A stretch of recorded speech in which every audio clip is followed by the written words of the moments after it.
Hey, hey, guess who got a fresh cut? Not me. It wasn't me. Somebody else, probably. Not me, though. Actually probably many other people got a fresh cut. Like in the world, you know. Wah. Slippers. The grass? Nah, nobody mows their lawn in Seattle.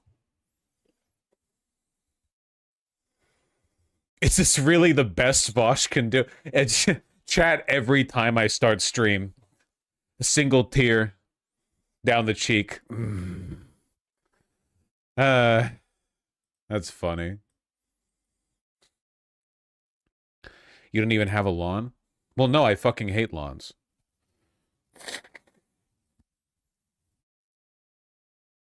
I like gardens. You know what I really like to see in the front of a house? I love to see a beautiful uh terraced lawn with like irregular stone terracing. You know what I mean? Where you've got like layers, right? You've got a staircase that goes up to the front door, and then the ascending lawn. You have like tiers of it, like the way they used to do rice farming or whatever. And the elevation of the platforms is made with like big stones that are set irregularly. You know, that shit really, really, really nice. Kind of sucks to have to like walk upstairs to get to your house. Like if you have the choice, I mean, it's always easier to just walk right in. But you know, that's how it is, right? Minecraft build slap. Shut the fuck up, Thana. Fuck your irony posting has gone too far this time. Your cynicism has taken you to a dark place.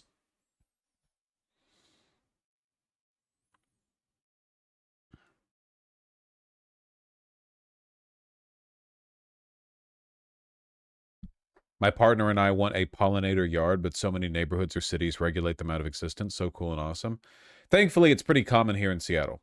Here in Seattle, there is it is pretty common for people to have, like, I don't know, local wildflowers or whatever, you know, like local plants as their lawn. It's not like LA. Dude, LA pisses me off so fucking much. It is insane to me. It is insane to me how rare in Los Angeles uh, succulent lawns are. LA is in the desert, you know? Like on its own with no human influence, what would be growing out there? Cactuses, succulents, that kind of shit. You know, crabgrass or whatever. But what do you get? Everyone's got a fucking grass lawn and it sucks up so much water. It's all so, so, so ugly. Just look at this. I know we've done this before. I know we've done this before, but look at this. We're in a nice neighborhood too. You can tell by all the pools. So like it's like are the grass lawns not objectively the ugliest parts of these plots? I mean, huge road too, I guess. But like, look at that. Nothing's even being done with them. All of them. It's all dead and dying grass too, because it's not meant to be here. It's not supposed to be here. Pod watchers skip forward an hour. Shut the fuck up. That looks nice.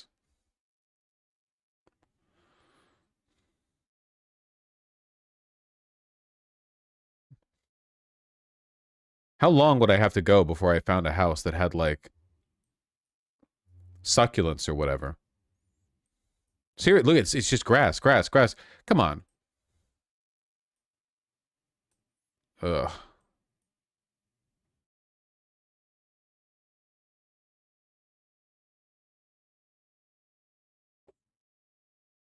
I'm looking for like any desert lawn. I'm looking for a single desert lawn. Has anyone seen one? I'm not joking. Just a single. Is this one? I think this might be one in the back, but not the front. I'm talking about the front, a lawn.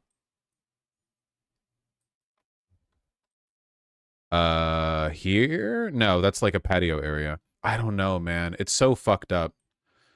It's so fucked up.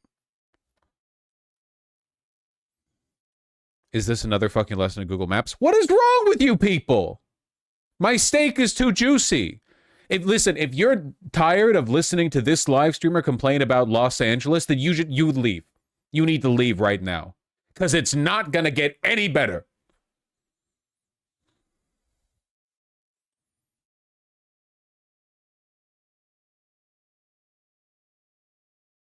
I just want a single desert lawn.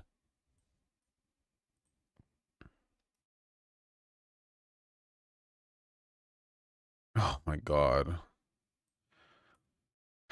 I'm sure I've passed over a couple. I just haven't like noticed, you know?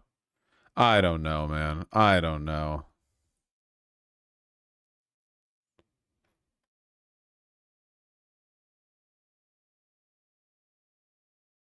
Depressing to look at. Yeah.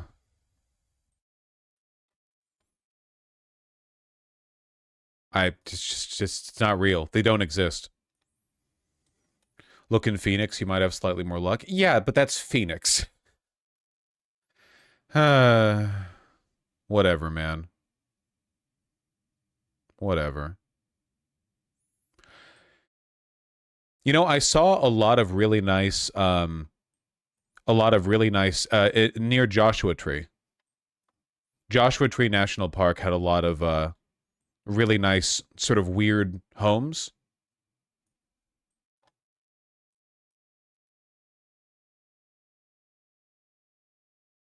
What's the town near Joshua Tree? Joshua Tree National Park. There's Coachella.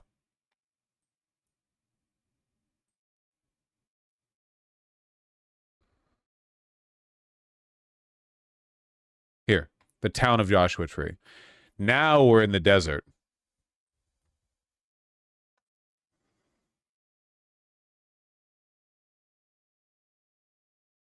Well, I guess it's a little bit barren out here. When driving over to Joshua Tree Park, I did see some places that looked pretty cool, but I don't think it was through here.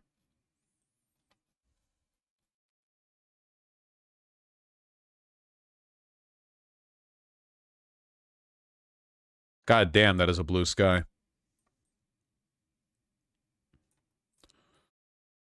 Whew.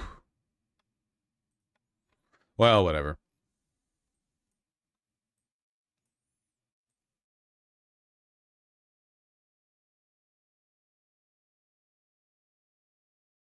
That's pretty sick.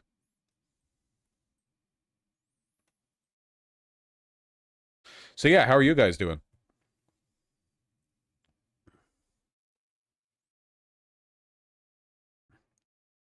Old truck? Leaded gasoline. Yummy.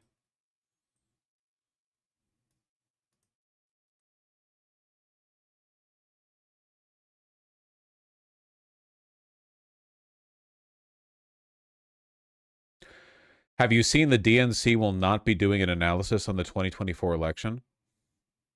Oh my fucking God. The DNC said Thursday it would not release a highly anticipated autopsy of the 2024 election, a decision aimed at unifying the party that also sidesteps uncomfortable and lasting divisions over its loss to Donald Trump. I'm, I don't know, man. I can't see the future, but the likelihood of me voting for the Democrat in 2028 is, they are working to unsecure my vote, okay? My vote historically has been tied, hitched securely to the back of the Democrat wagon, and I feel like they are chopping away at it with a big cartoon fire axe.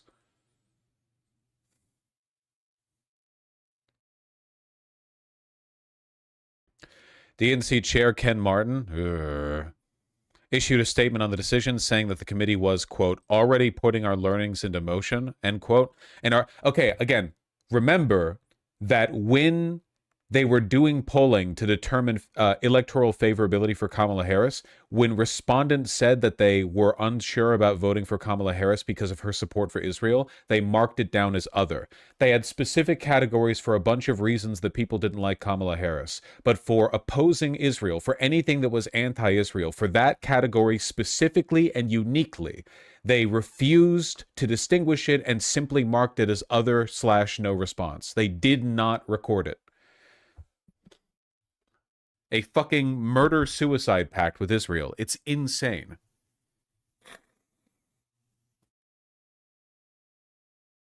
They're calling it the Groyper Factory. Yeah.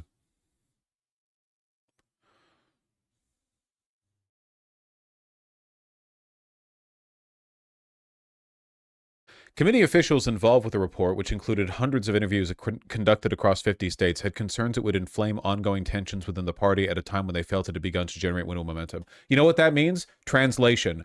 Overwhelmingly, the problem is support for Israel and centrism. I guarantee you, they did a bunch of interviews, and overwhelmingly the sentiment they heard is, yeah, the Democrats seem like useless, pathetic, centrist, collaborationist, though I imagine the average voter probably wouldn't use that last word. And we want like more progressive energy, and also fuck Israel. And now they're just not going to talk about it. They don't want to acknowledge the fact that that's the reason. The Democratic Party right now is telling you they would rather lose in 2028 than break ties with Israel. We're just talking like common sense. And I don't mean to sound conspiratorial, but does anyone have any other potential explanation for why they wouldn't release this autopsy to avoid inflaming divisions within the party? Any other explanation? I guarantee you this. If the results of the autopsy were that people felt the party had moved too far left and the need was to return to the center, they would release it. If the result was people felt the party was not pro-Israel enough, they would release it. They would not mind irritating the left wing of the party because they have done that over and over and over and over and over again. Everyone is screaming at them, you need to move further to the left, and they won't do it. Dog, the money cannot be that good. I mean, the Democrats don't really care about winning because the Democratic Party is made up of thousands and thousands of bureaucrats and elected representatives who get to hold their seats either way. You know? Like, if you imagine them as being basically controlled opposition, or at the very least complicit opposition, whether or not they win doesn't like really matter. They're doing their job either way. The officials said over the course of conversations they decided it would be a strategic failure on the part of the DNC to publicly look backward, arguing they were already putting reforms to work. Oh yeah, no. You understand, the changes we need to make are too divisive to publicly acknowledge, but trust us, we're working on it in the background, okay? You can't see it, you know? My, not being in a death cult with Israel, she goes to another school, so you don't know her, but she's real, okay? Like how Jamie Harrison lost his Senate race by double digits, then got the chair position. I'm still floored by that shit a year later. They just reward failure. And what was Jamie Harrison? A lunatic, diehard, centrist, and Zionist, you know? A devotee of Israel. Fascinating. Could you see this? The Dems sacrifice themselves for Israel? They literally already did. I am telling you, Kamala Harris lost in 2024 in large part because of her stance on Gaza and Israel. And I think the evidence for this is the fact that the Democrats don't want to talk about it. They didn't want to record opposition to Kamala Harris on the basis of her support for Israel. And they, even now, still do not want to acknowledge how much of an impact that it had. It's not that American voters are super sympathetic to Palestinians in general, because they're not.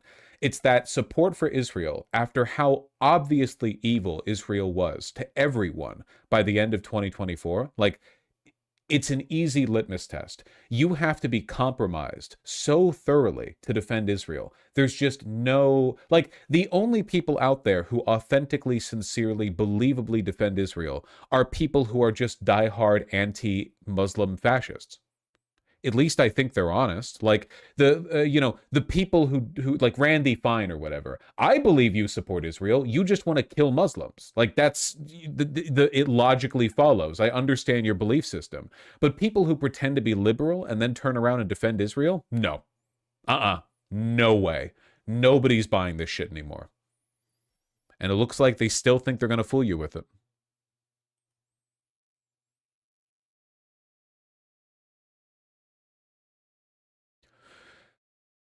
The unreleased report specifically identified issue with Democrats' resource management, noting that despite the party's consistently robust funding, it had failed to effectively spend those funds. Oh, I guess they also don't want to talk about the fact that Kamala Harris spent like $2 billion and still ended up in debt somehow at the end of the race, probably because all that money got hoovered up by consultants.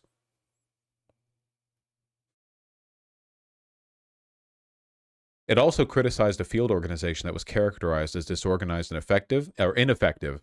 Should have worked with PV. Authors noted that door knockers were failing to generate successful contacts or meaningful persuasive conversations, and that one-sided digital outreach had failed to break through. Man, I wonder if it's difficult to break through to people and reach out to them when you're advocating for an incredibly insincere candidate, you know? Like, what kind of conversation are you going to have with somebody about Kamala fucking Harris? Have you heard her laugh? I mean, she's not Trump, right? It worked with Mamdani. Yeah, interesting. Interesting how Mamdani was able to have a record-setting ground game in New York City when Kamala Harris wasn't. It's just interesting, you know?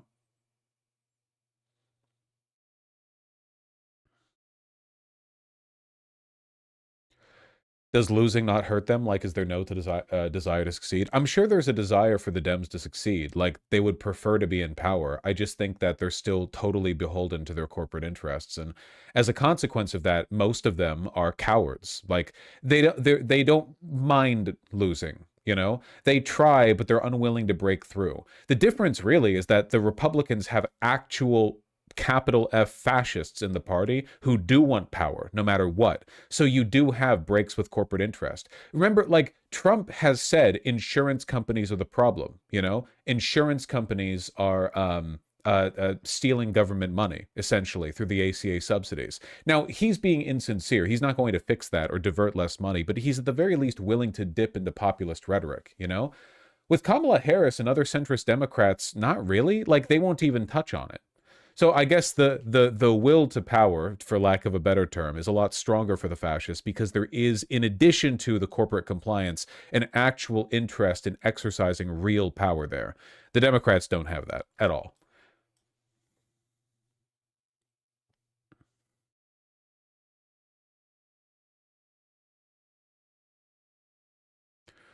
In addition, the report criticized aspects of Democrats' 2024 messaging, saying the party failed to respond adequately to voters expressing concerns about public safety and immigration, key issues that Republicans made central to their campaigns. By the way, I'm going to full on conspiracy post. Either CNN is not mentioning Gaza here because they're also compromised, which we know they are, or the only reason they're not mentioning it here is because the unreleased report also doesn't mention it, and the unreleased report doesn't mention it because the administration, or sorry, the campaign failed to record that information or weren't even asking about it. Either CNN is compromised or the DNC is so compromised that they weren't even looking to it because Gaza is part of the issue.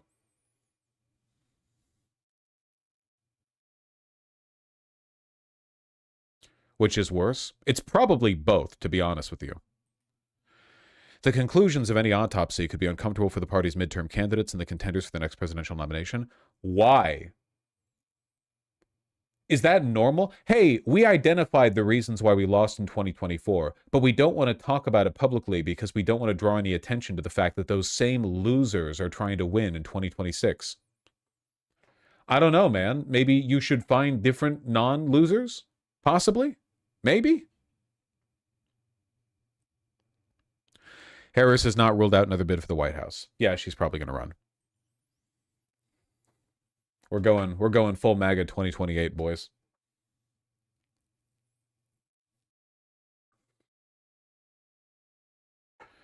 In 2027, Israel is going to drop 2 nuclear weapons on Tehran and dare the world to stop them. And the American electorate is going to be split. Or at least the presidential electorate is going to be split. Okay, it's going to be Kamala Harris 2028, who says that Israel may have overreached, but now, if any, is the time to defend the one democracy in the Middle East, our ally. And it's going to be J.D. Vance who is going to throw off the mantle and declare that we need to build the camps again. That's going to be the 2028 divide.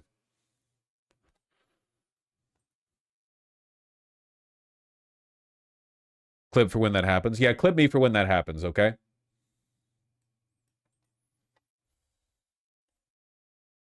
Let me be known for nothing else for my prescience, if for nothing else.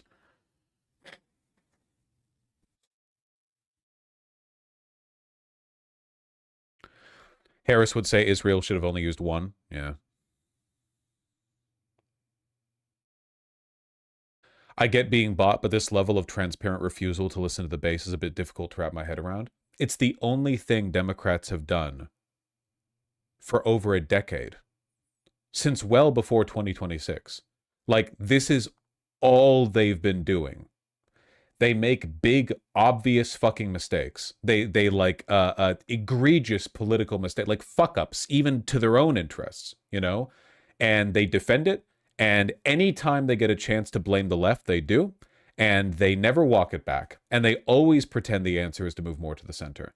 It's a very, very, very, very consistent pattern.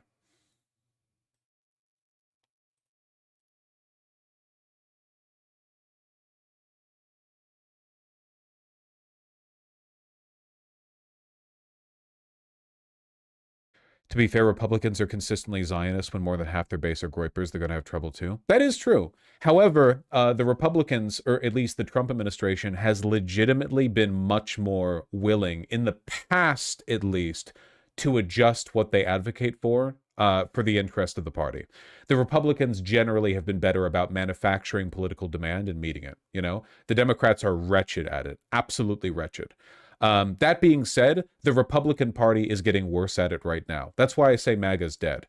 The MAGA relied not only on total compliance within the Republican Party, it also relied on the ability of Trump and the Republicans to manufacture an interest in whatever it is he wanted to sell. He did a great job on that with tariffs, you know? Like, the tariffs idea was retarded from the beginning, but he pushed for it really aggressively, and he got the MAGA base on board with it. Yeah, we're going to tariff the world. Fuck them. Of course, the whole thing fell through. But now, rather than pivot or change people's interests or intent or manufacture a new political divide, the Republicans are just doubling down and saying that people are wrong for not supporting them and the ones they've already committed to. And that is not good. You know, that's not politically effective. And we see that in Trump's polling.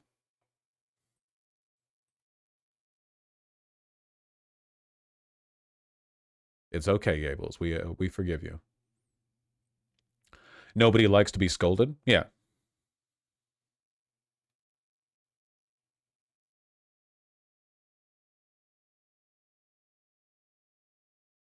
Is part of more Israel power from Trump being so weak and not pushing Bibi, you think? I'm not entirely sure what you're asking. I don't know what you mean.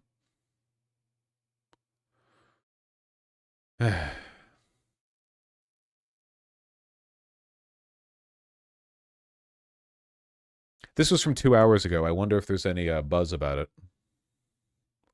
By YouTube search autopsy.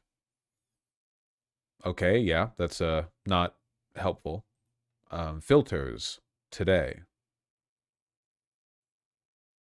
Nope. Not even a little bit helpful.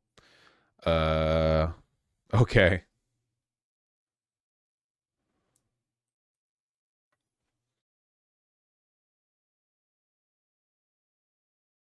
I don't know why there would be videos on it. Because it's pretty significant that a political party is actively squelching the release of information to explain why it lost in 2024. You know, that's pretty bad. That being said, I'm not seeing anything, so it's going to take a little while before that information gets, you know, disseminated. Or maybe nobody wants to talk about it, you know? Why would they, after all?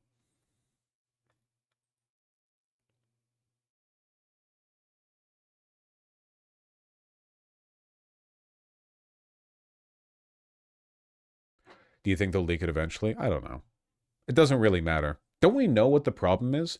Like, not to sound conceited or arrogant or whatever, but I mean, it's pretty obvious at this point that the average Twitter lefty, unironically, has a better handle on the interests of the American electorate than your average DNC consultant. And that is not because the average Twitter lefty is intelligent or has their finger on the pulse. Okay? I promise you. That is not in any way, shape, or form a defense. It's just you have to be so delusional to be a part of that consultant class. You know, you have to be so far gone.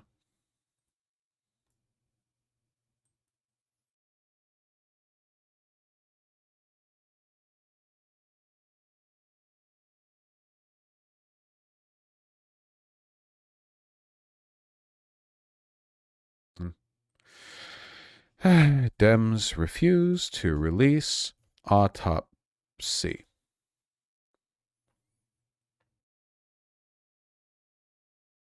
Oh, before I completely Do you forget, see the this word one's inter- oh, sorry about that. It was a YouTube short. This one's a shout out for anyone in the audience who's also played it. But I finished In Stars and Time, banger game, super sweet. Really really enjoyed it. You know, I'm not providing any context or clarification there. If you've played it, you've played it. If you haven't, you haven't. You know, but that's the it's so sweet. It's very sweet. I love sappy narrative games where the important lesson is to believe in yourself and trust your friends and be emotionally honest, you know? People need that lesson. Now more than ever, unironically.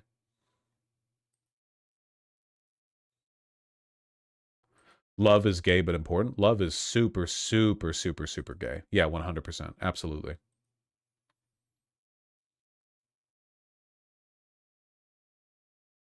What's your favorite fruit? Probably my partner.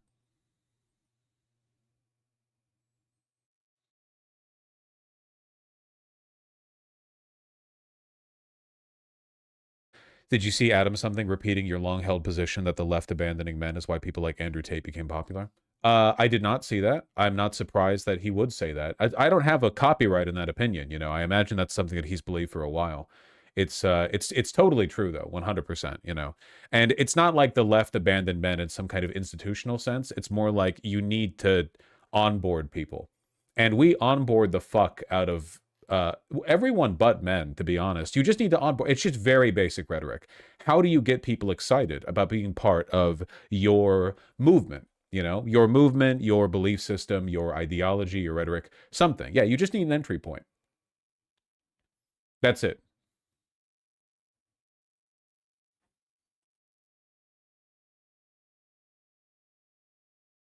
And men should not be left unattended as a demographic. That's a very funny way of saying something that's extremely true. God. Don't leave them to their devices.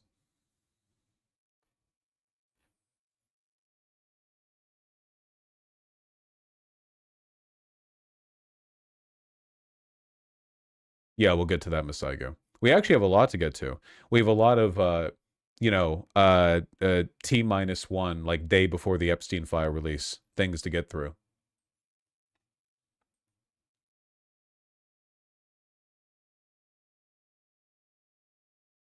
Do you think the left would benefit from Little Dark Age edits? The left has had its own version of Little Dark Age edits for a long time. The sappy, nostalgic, sort of wistful obsession with years gone and the austere honor of dying for a good cause. That's a almost universal obsession. It's just the fascists are way more into it. It basically defines their ideology, you know?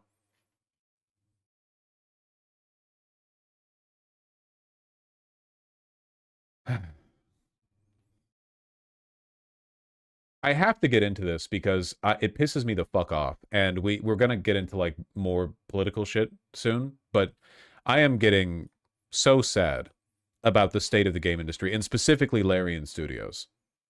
You know, Kingdom Come Deliverance Two's lead writer has spoken on Larian Studios' use of AI, saying they are quote doing something that absolutely everyone else is doing.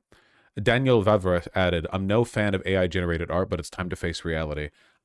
This is it's how every tech bro talks about this, right? The goal is to make it sound inevitable. Like, dude, you don't understand. It's impossible to make games now without AI. I know it's only been around for a couple years, and all of us were making good games before it, and nobody can point to any way in which it's meaningfully improved anything yet, but like there's no other way. It's impossible.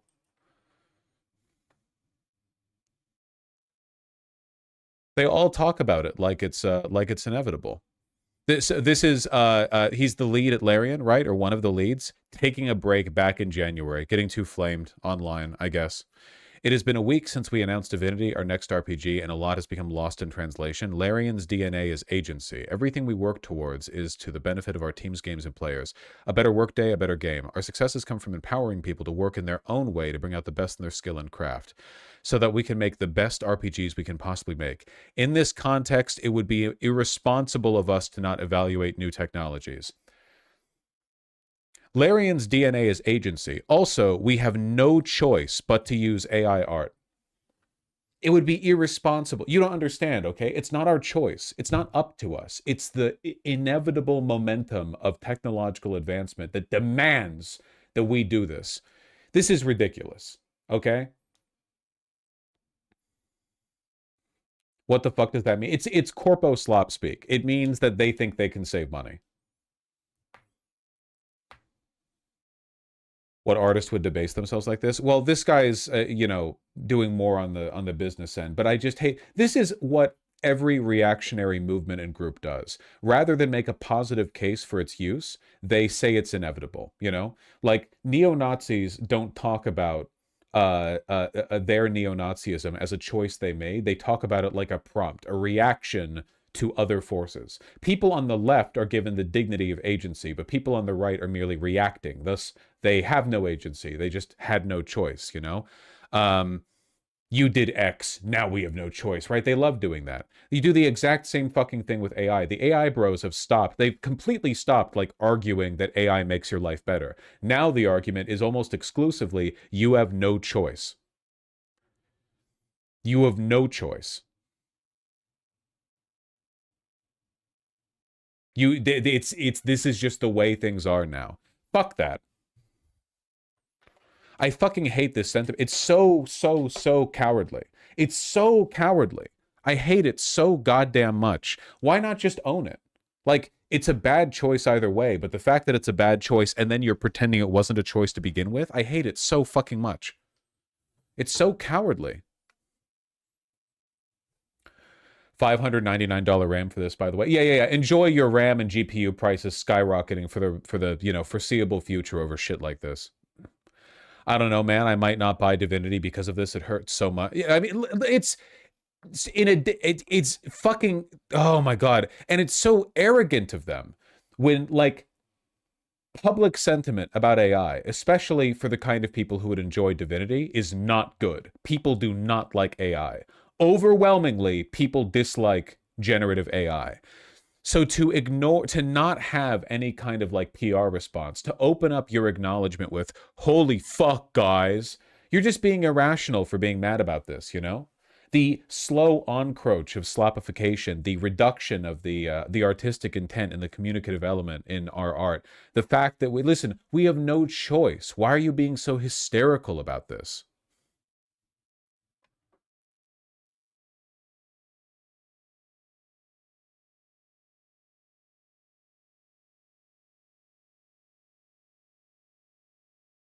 I was gonna buy Divinity, but I've changed my mind completely. It does feel really bad to support something like this. I'm sure Divinity is going to be a good game and all, but it would be one thing if they used AI and they were like, yeah, we did. But the pathetic defensiveness and the removal of their own agency, we had no choice. It's just the future, man. Nobody can make good games without AI. You don't understand. It's literally impossible to use to produce a video game without AI. No one has ever done it.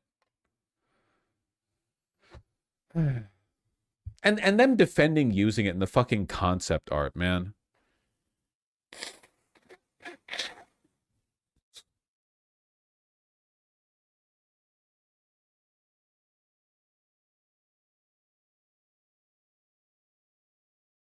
It is lost tech, yeah. Do these people have shareholders to answer to? Yeah, but I mean, again, even if we were talking about this in the context of it being a raw business decision, they have no choice but to maximize profits, the use of AI doesn't maximize profits. all available evidence indicates that AI actually cuts productivity. It's bad. So even if you wanted to make the argument of like legally they're obligated to deliver the best returns to shareholders, that doesn't justify the use of AI. Furthermore, the way they're responding to it publicly with this whiny, toned down bullshit, this we have no agency, we had no choice, this isn't going to boost their bottom line. This is just getting them flamed online, you know? This isn't going to improve the bottom line. This has nothing to do with a responsibility to their owners. Is Larian even publicly traded? Oh, they might not have shareholders. I mean, they have owners. Who owns Larian?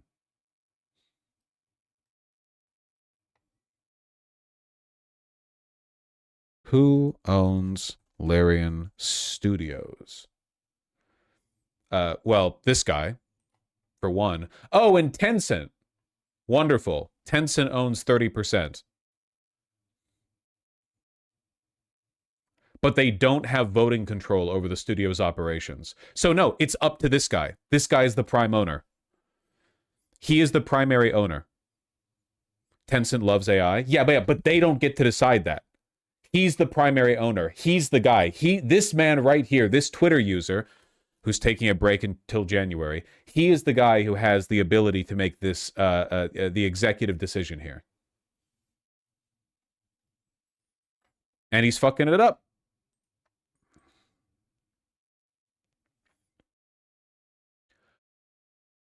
They're still probably pressuring him though, right? Yeah, now he's pressuring consumers. The buck stops with him, you know?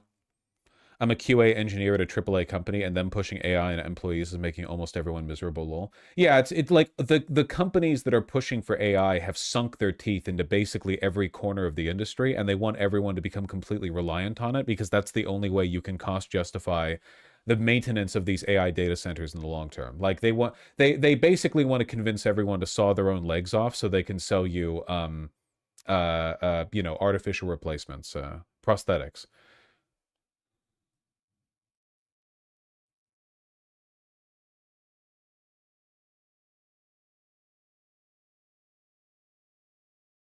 It's super disappointing. Almost everyone in the IT industry is using AI. It's like a tool that people working in the industry like using. That's tough. Sorry, I don't really care. I, I, I mean, I don't know what you want me to say. Like, yeah, it has been like shoved into every nook and cranny of the industry. I recognize that. They were making shit before. Listen, has anything technologically gotten better in the past 4 years? I'm being serious. Has coding gotten better? Have websites been better? Is Windows 11 running better? Have the video games gotten better? Is there any evidence anywhere in any industry for any technology where AI is being used to suggest that it's being used to the benefit of those industries? No. The answer is obviously no. Everything is getting worse. Windows 11 is broken. A bunch of websites these days, ridiculously bloated. Vibe coding is everywhere. It's bad. Everything's worse. Sorry, it would be one thing if AI offered a genuine boost in productivity.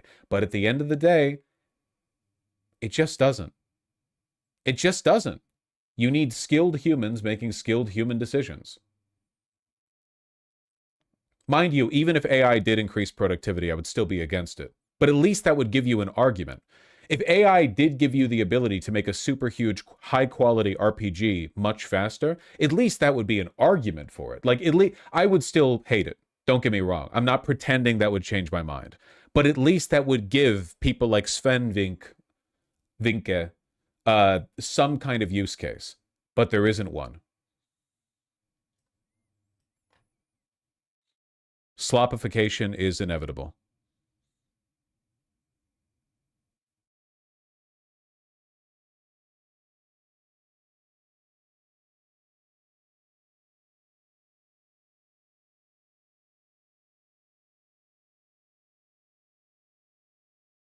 One of my coworkers hit a deer with his car, and literally the first thing he did was ask ChatGPT what to do. We're so cooked, man. Yeah.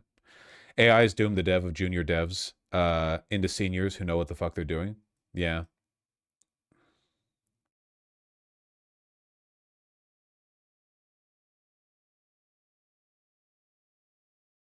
Well, I don't know. I'm just mad.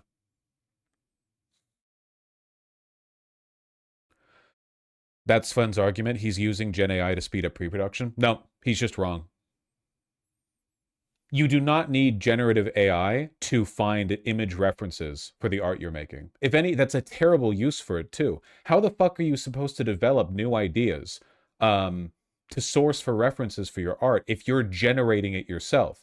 The whole point of going out there and finding references is to be surprised and intrigued by all these like new things you've uncovered. You go out there hunting for sources. You're looking for like unique stuff. You're supposed to be inspired. How does that work if you're telling Grok to produce it for you? Like, Grok, surprise me with art. What is that? How does that work? I'm telling you, this has nothing to do with speeding up the process and everything to do with corpo masters shoving this into every nook and cranny imaginable.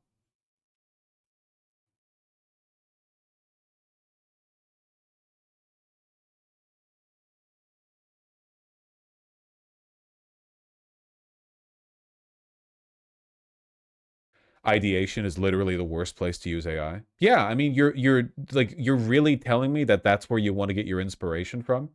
Like, you're not even using the AI to do grunt work. You're doing it to build the like conceptual creative basis for the entire thing you're making. That's insane. That's where you want to use AI? The creative spark? You want that to be AI-ified? That's the computer generated part?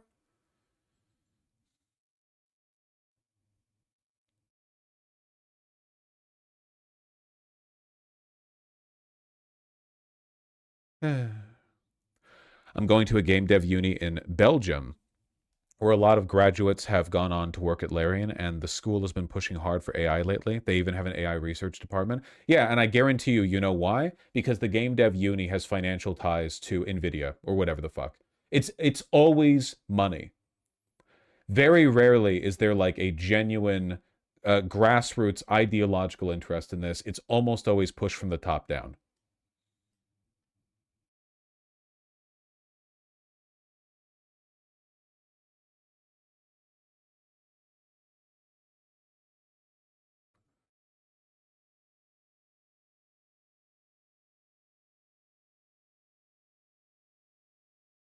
You can't play this trailer. They got fat ass lizard pussy or whatever.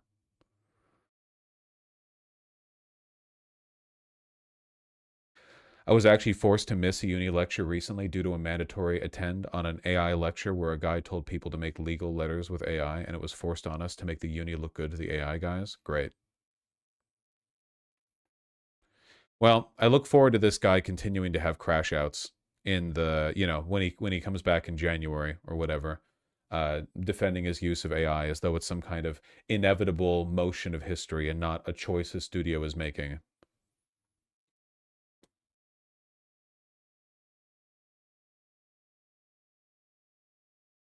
Israeli attitude? Oh yeah. AI is very Israeli. Apparently AI is not very popular among the general public.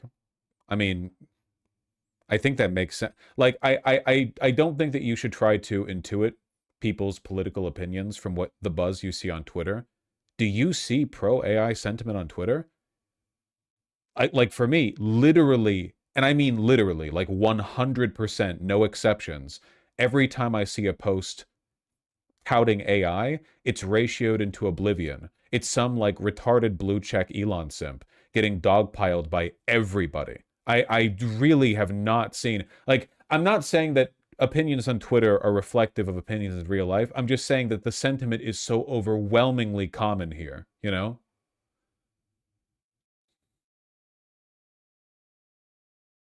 You're not getting me, Pale Magpie.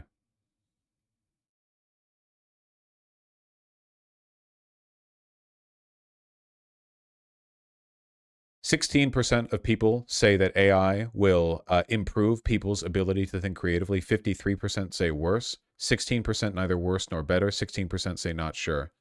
Nobody thinks it'll form meaningful relationships with other people. I mean, for the most part, it seems like people are pretty negative about AI, and I think it's only going to get worse. As a concept artist, you're being far too dramatic about this still. There are a million methods for reference gathering. AI is one of those methods. I don't understand what you mean. Like, yeah, anything could be a method. Slavery is a method of building a pyramid. What do you can do whatever you want. I know you can. I'm telling you this way is worse. I'm telling you your job. Listen up. Take notes. Your job depends on it. As a concept artist, you should not like the fact that people are starting to use AI to source their fucking creative vision for characters, environments, and so on. That is your job.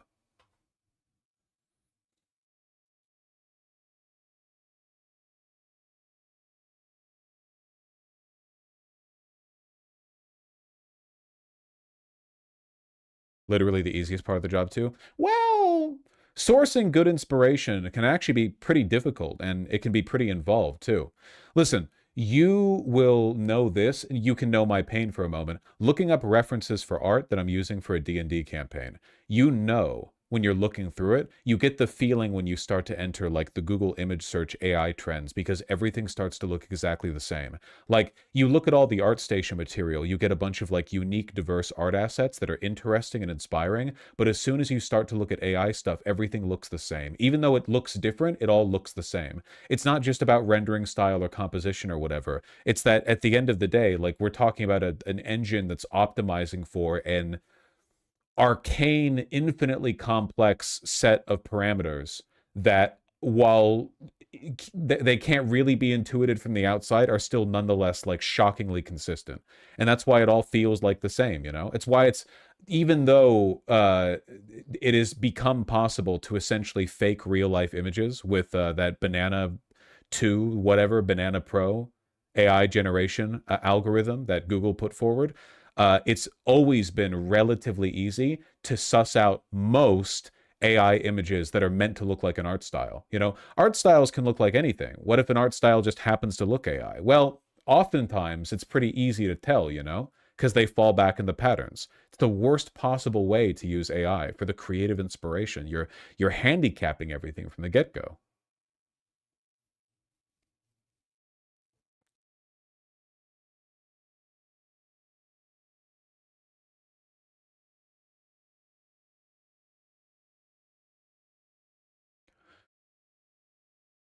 No, coding is not the only acceptable use of AI. It's crazy how good AI has become in a short time, though. I mean, kind of. It, again, it is a plagiarism machine. It's only really capable of just imitating stuff that it's already seen or synthesizing from information it's already provided.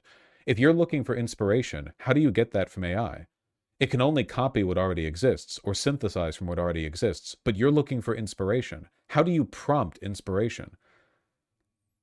Like, how do you ask Grok, like, show me something novel that I haven't seen before. I'm looking for artistic references for like a wagon. Show me something novel. Show me interesting takes on it. Like, you can't do it. The by definition, these algorithms are designed to mulch together the familiar and provide you something that conforms to your expectations.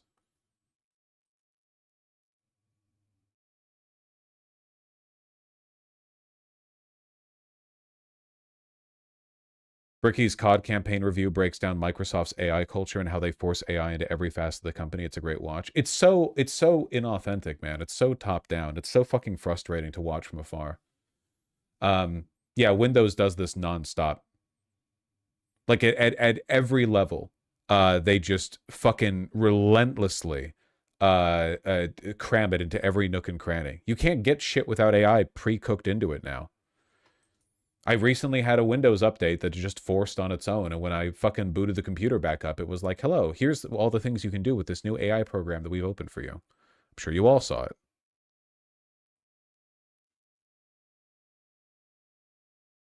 LG TVs have Copilot now? Jesus.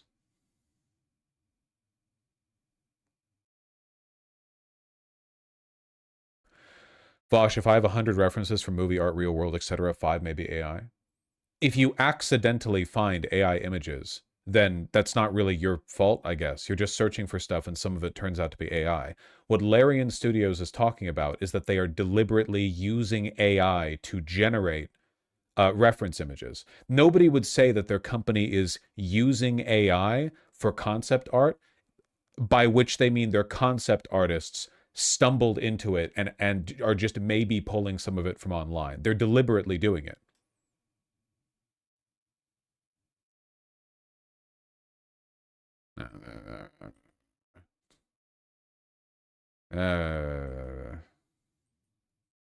France had a massive AI propaganda attack a few days ago. The AI on Facebook claimed the French military had taken over the country.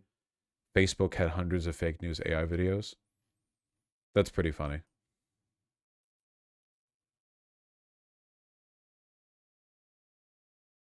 It is true that, like, I am being negatively polarized into Linux. It's not great.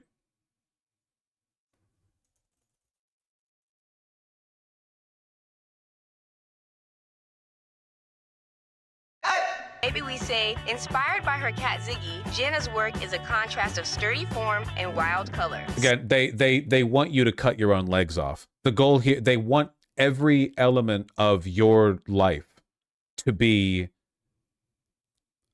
held up by AI. Like, that's the goal. Totally dependent.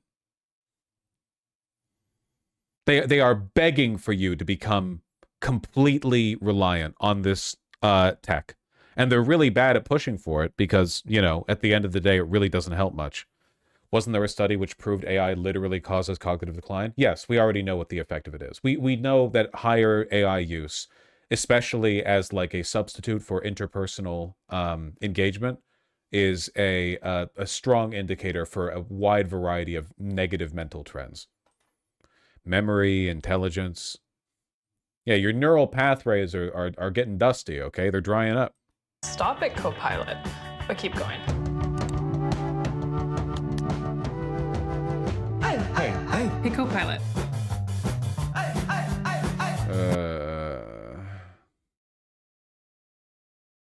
Did she just flirt? Yep, we're flirting with Copilot now. I guess that's just what we do.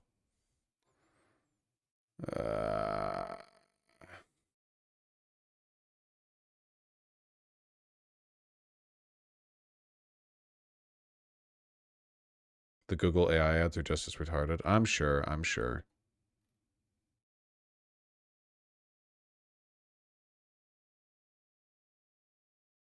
By the way, it's also like the only thing they talk about. Seriously, look at the Windows YouTube page. This is like a massive, massive company, you know, worth $1 bajillion. I'm sure they have lots of interesting stuff they could talk about. Copilot ad, Copilot ad, Copilot ad, cloud. Copilot, evolving OS. Copilot, we just saw that one. Copilot, Copilot, Copilot. 5 straight videos about how Windows 10 support has ended. Sorry, we just ended our support for our OS that doesn't have Copilot. Copilot ad. One New Zealand, say, oh, it's the company's called One New Zealand, saves $800,000 by modernizing with Windows 365. Really? And what? Windows 365 and what? Windows. Oh, never mind. It's Microsoft Intune. I was positive that was going to be Copilot. I bet you they still talk about Copilot here. One NZ is a telecommunications company based in New Zealand. We serve over 2 million customers, and our purpose as an organisation is a better environment is a fast-paced environment. We want to remove the friction from our customers. It should be quick and easy for them to be accommodated. Some of the challenges we were facing were insecure environments. With choosing Windows 365 was the need to be able to cover multiple different sites, whether it's keeping them safe. Windows 365.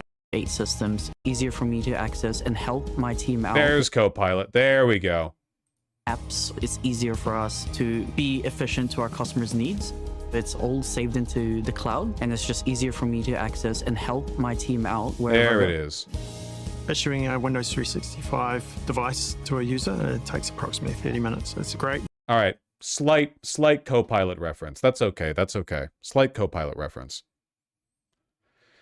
Windows 365, Copilot on Windows 11. There's the ad we just watched. Case handling times.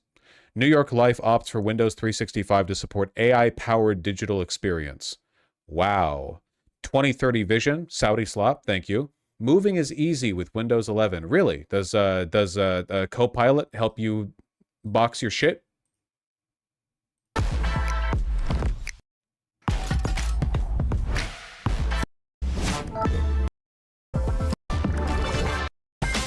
Okay, Copilot does not help you move your shit. I'm sorry. Lefty misinfo. Right side of risk, Windows 11 Pro and Intel. 29 million views in this video somehow. How Lisa's Copilot PC helps her elevate her handbag business. Copilot. Probably Copilot. It's all they fucking... it's the only thing they have to offer you. I think that when you have a job, sometimes you just feel like your time is not yours. There would be times where I would be in meetings, if I was working remote, where the camera would be off and I would be in full gear, soldering and... Hi, my name is Lisa, and I turn handbags into personal vanities. As a working entrepreneur, I'm in for a brown leather clutch. Here we go. So first thing I'll do at the start of the day, I will inspiration, mood board. Oh, fuck. Oh, fuck. She's doing what LARIAN Studios is doing. Responding to emails, but it usually starts with inspiration, mood boards, sketching. What I love. This is the primo use case, okay, for Copilot. Or wait, is that Copilot or just images? Boards, sketching. I think that might just be images. What I love about Co-Creator is it takes a rough sketch and it's able to formulate a complete image. And as I make changes. Oh God, I am from Israel and this is my bag designing process. It's able to update live. Everything I know about purse making, I had to teach myself. I formulate the shape, kind of build my own template. So you're doing like the crafting equivalent of vibe coding, like no knowledge of the actual craft. Like there are people who have spent decades and decades refining their leather working and their stitching to create like really high quality pieces that will last like basically a century if treated well, you know, and you just like stepped into here and or you're essentially like drop shipping. Yeah, I sketched something and AI told me how it's supposed to look, and I guess I can just kind of staple it together to look like that. My little ruler I bring out, make sure everything lines up. Everything has to be equal. I have to try to make everything look like a real bag so it's not leaning or lopsided. And then I start folding it into the shape of a bag. I actually remember coming up with board. I was sitting in my cube at work and I just thought about making something that would be a good accessory for what I enjoy doing, which is going out and having fun with friends or just being out and about. So that's why I created it. I wish I had Copilot when I first started. I had to do everything by myself. Can you tell me types of patents and associated products? How do I file a patent? Just any type of research. Nowadays, I use Copilot to look up the latest handbag trends. I can search. Oh my fucking God. Why wouldn't you just look at like what's trending? No, I have no connection to my art form. I don't know how to produce things. I don't have independent ideas for how to make things. I use AI to tell me what is popular, and then I just copy that. AI tells me what is popular, and then I do a MS Paint sketch with my mouse to produce something that looks vaguely like that, and the AI turns that into a fake 3D rendered image, and then I ask it whether, like, how to produce it, the stitching, and then I do it. I have no connection to my craft. I have no connection to the art world. If somebody came up to me and wanted to have a conversation about the job that I'm in, I would look at them blankly. They would walk up and they'd be like, oh my God, you make handbags? Da da da da da. And they would have like questions about my opinions on recent run shows, or like how I feel about different stitching methods, or how I feel about like you know, the sourcing of materials, or what like leather thickness I think is best for the right rigidity of a strap. And then my answer to all that would be, I don't know, let me ask Grok. Or sorry, Copilot AI. The way I think, and I don't have to worry about it. It just makes everything so smooth and efficient. My favorite part is the end, when I'm able to close and open it and it works. That's great. Not only do I have to make the bag, I then have to try to market it and share it and create content. Having so much performance packed into Windows 11 makes stepping... I don't care at all about my craft. It is just a means to an end for me. The more efficiently I get it done, the better. I'm just trying to make I'm just trying to pay rent at the end of the day, you know? up my content so much faster and easier. I'm always experimenting. I feel like that's the fun part. You get to explore different visions you may have in your mind and try to make them come to life.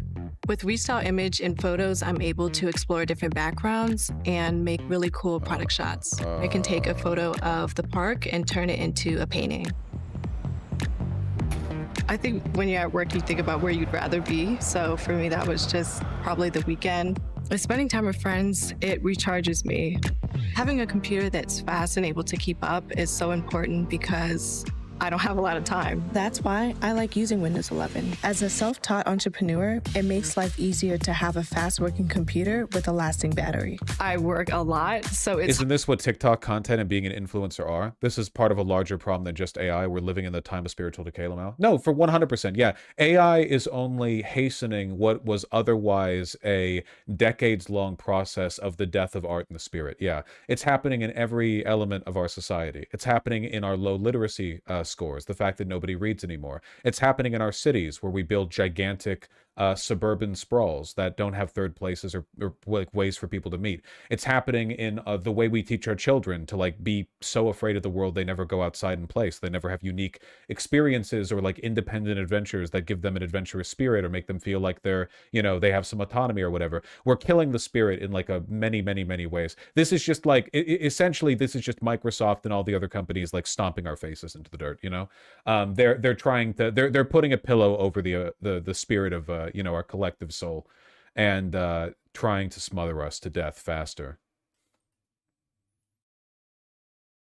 I think that decay is why AI has taken off the way that it has too. Like people, listen, most creatives, or maybe a lot of creatives at least, already have no real connection to their art and are only using it as a way of paying the bills, or at least a lot of them are. Why not get into AI? Right? But you know what? And I'm being serious with this. I personally know, and I'm not saying this is a bit, I know a lot of poor artists, people who draw like furry porn for commissions, those kinds of people. And I don't just mean I know them because I'm oomph with them on Twitter. I mean I've known them for decades, okay? And those people have more creative integrity in their pinky than this woman does in her entire body.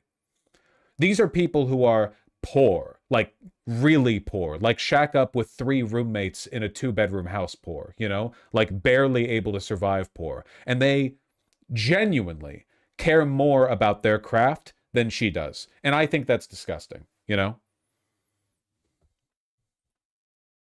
Hard to get out with friends. I'm a very humble girl, but my friends are not. They're really proud because I think seeing things from start to finish, and when I first started it to where I'm at right now, it's a journey. So to see it all come together, I think is like the most rewarding part. It's great. This stuff makes me very depressed. Then I go to a DIY punk show in someone's basement and I realize it's not absolute. No. There are real humans out there. It's just they are doing everything they can to make them extinct, you know? I find these ads so captivating in a really bleak way. Like it's a vision into what they want your world to look like, you know?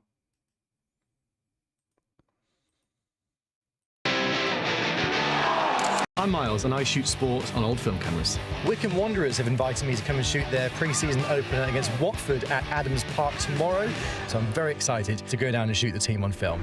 Cool. That sounds cool. With new modern technology like Windows 11. It's really cool to think about the very humble beginnings of the equipment that I used even back at the start of my journey with Expired Film Club to now. My Windows 11 laptop obviously is from today.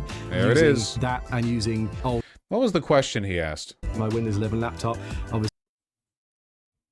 When were Wycombe Wanderers founded, and tell me some fun facts about them? Phenomenal. Absolutely excellent. That's, yeah. Jesus Christ. Is from today. Using that and using old cameras that can be up to 130 years old is quite funny, but I love it. I don't necessarily have a typical day, but they often start quite early in the morning, come down to the kitchen and maybe crack a few eggs before I get to it. He will retain nothing of the answer, even if it's correct. Yeah, 100%. But it's not about that, right? It's also that on a more technical level, if you ask Copilot what some fun facts are, you're kind of robbing yourself of the ability to provide some actual fun facts. Like, Copilot can only provide for you what it thinks fun facts are. you're not getting to make the decision anymore. You know, if you do actual research, you might find something genuinely interesting. Just 5 seconds of reading Wikipedia, you might find something genuinely interesting that a lot of other people wouldn't find as interesting. You can like pull a real factoid out of there, but now you're basically guaranteeing from the start that you're just reiterating what people already know. I like to look up these specific like historical events. What are some things I should know about Wycombe versus Watford? You know, I love to look up interesting historical things like what my name is. What is my job? Why is the sky blue? Copilot's amazing for this. I use it quite a lot to help me look up some little key facts that I might be able to use in my content to hook onto. Make sure I've got all my equipment. I've got a couple of old 1970s SLRs, a couple of more modern camera bodies that actually have autofocus, just to make sure. What am I doing here? Why does my tummy rumble? Film stock as well. Alongside them, I make sure I've got a whole wide range of lenses. Being able to work on my laptop on the go is really important to me. And I hit the road. Get all my gear out, attach lenses. Why does my soul ache? Yeah, somehow I don't feel like that's a problem for that guy. The power of Copilot PCs. Copilot PCs co-create with world-class AI. New experiences coming to Copilot PCs. Choose your new computer. Windows 11 and Copilot PCs. Copilot PCs up to 22 hours of...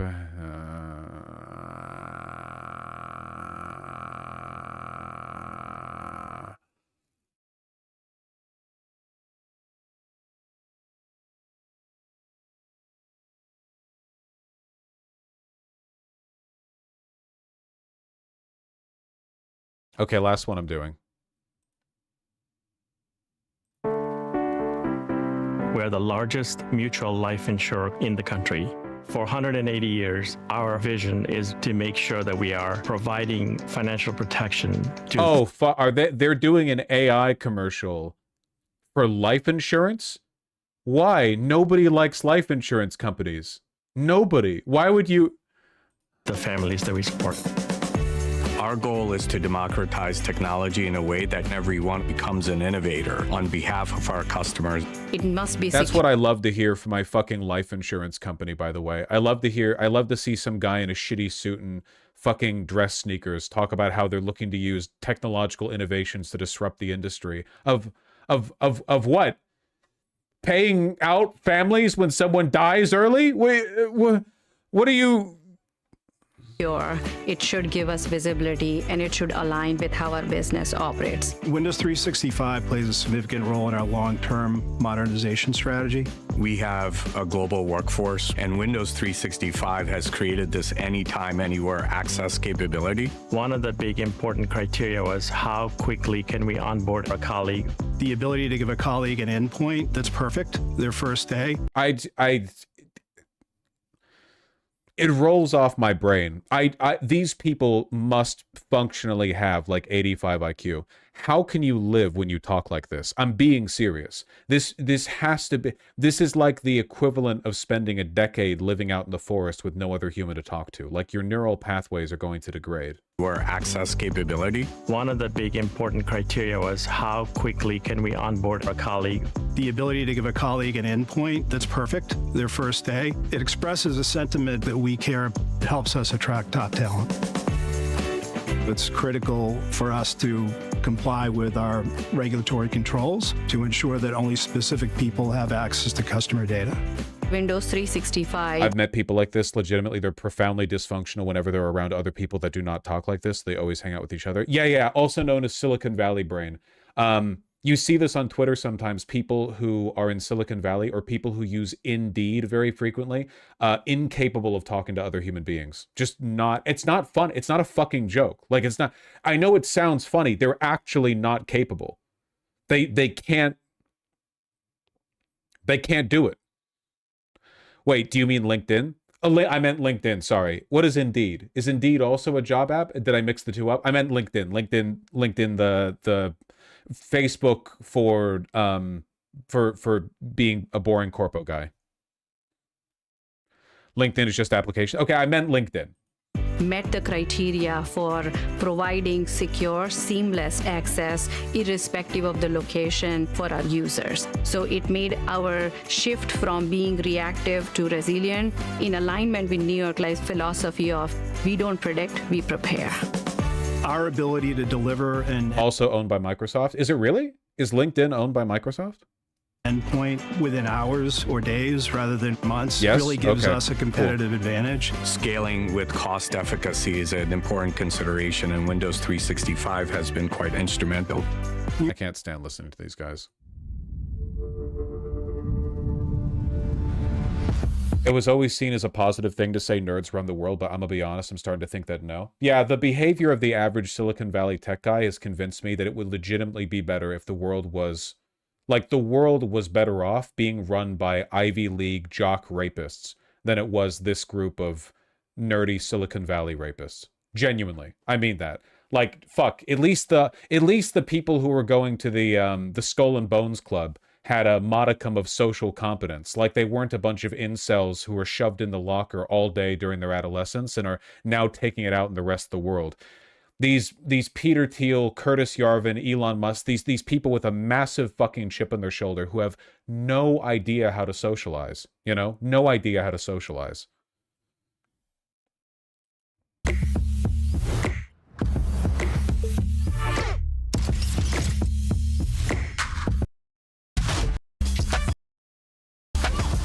Whatever.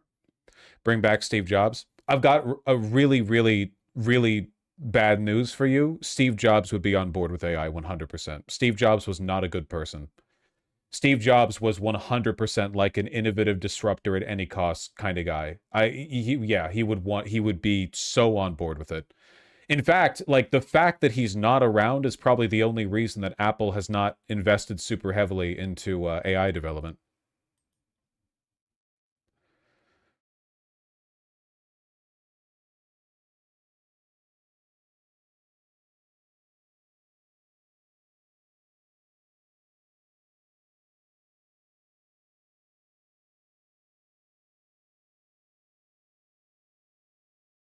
Isn't Wozniak anti-AI? Yeah, isn't he, like, cool?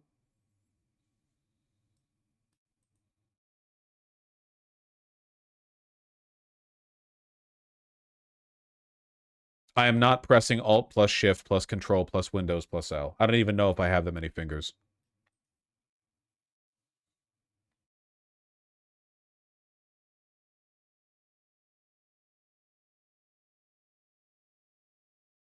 PewDiePie can use Linux, so can you. Just do it already. Why would the fact that PewDiePie can use Linux have anything to do with me using Linux?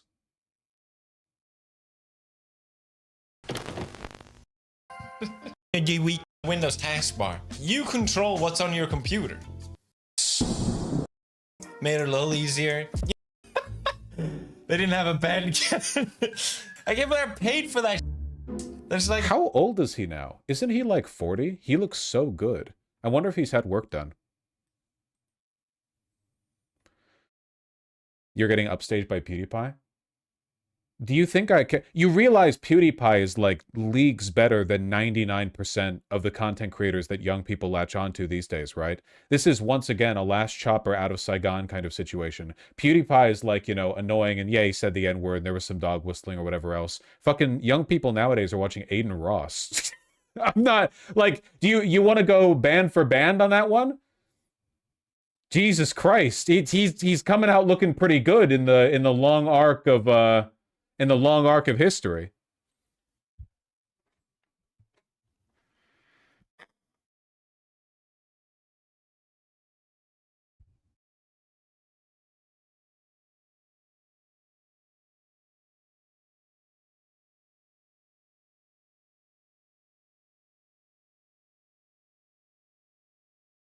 There might be a connection between the Brown shooter and the one MIT professor who was killed the other day. What? How could there possibly be a link between those two things? Authorities said Thursday they're looking into a connection. Based on what? 3 people familiar with the matter not authorized to discuss an ongoing investigation. There's nothing to go on here. The FBI previously said it knew of no links between the cases. I think they're just desperate. The FBI still hasn't found the Brown shooter. We don't know who killed the MIT professor. They're just giving the press whatever. You ask Kash Patel and he's like, yeah, this guy might be the Zodiac killer. We're working on it. Bye-bye.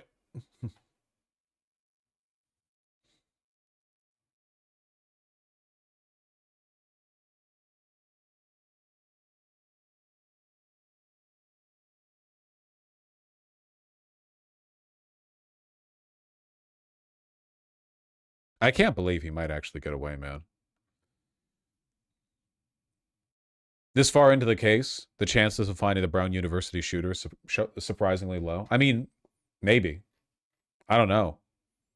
The likelihood of him getting away is growing with every hour he's not caught.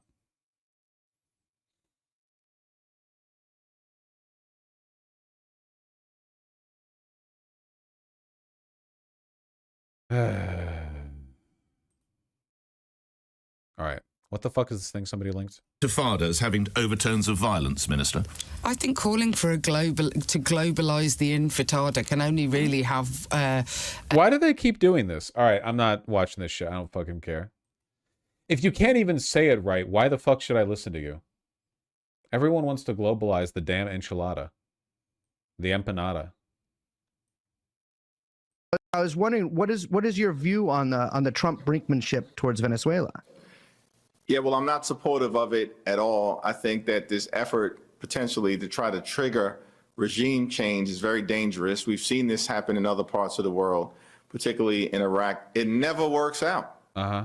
And the last thing that we need is another failed war. As a matter of fact, President Trump promised as candidate Trump, no more foreign wars. And so uncharismatic, he's going to make me support invading Venezuela. Jesus Christ.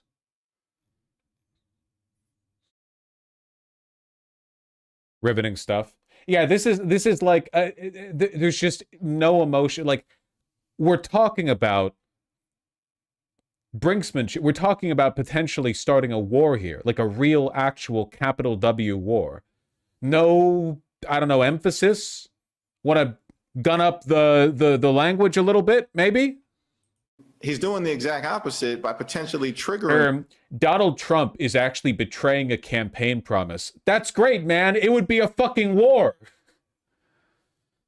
One, as it relates to Venezuela. I don't support the Maduro regime, but there are bad actors all across the world. And we've got a lot of problems here in this country that we need to resolve in order to make sure that, you know, people have the ability to provide for themselves and their families. Far too many people, like literally middle-class people, are struggling to live paycheck to paycheck, cannot thrive, and can barely survive. Let's work on that problem. Incredible stuff.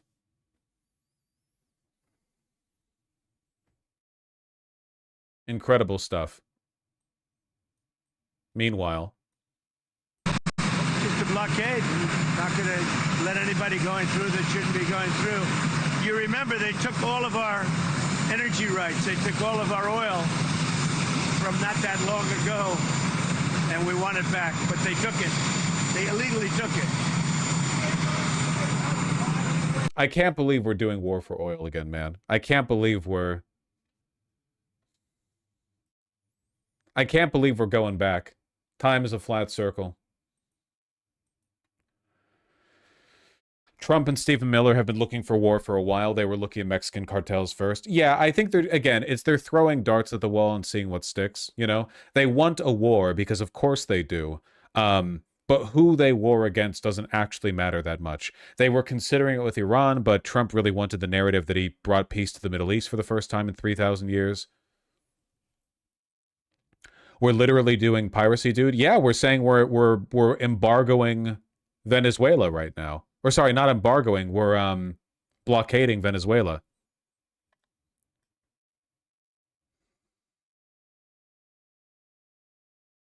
Stephen Miller's hardline Mexico strategy morphed into deadly boat strikes. Yay! They pivoted to Venezuela. A trio of legal documents and directives have subsequently authorized an unorthodox lethal campaign. Unorthodox.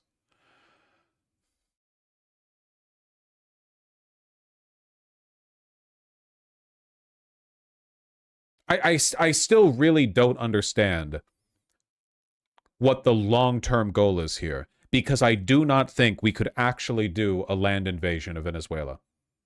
It would be so difficult to do. Land invasions take so much time and effort, so much preparation. There's so much that goes into them, and if you don't fuck it up, or sorry, if you do fuck it up, if you don't do that work, then you invite the potential for a mismanagement of the conflict so disastrous that no presidential administration could survive it, including this one. You know? They are doing the military morale preparation right now, but are they like, what about the logistics? What about the supply lines? You know? How many people do they plan on sending over there?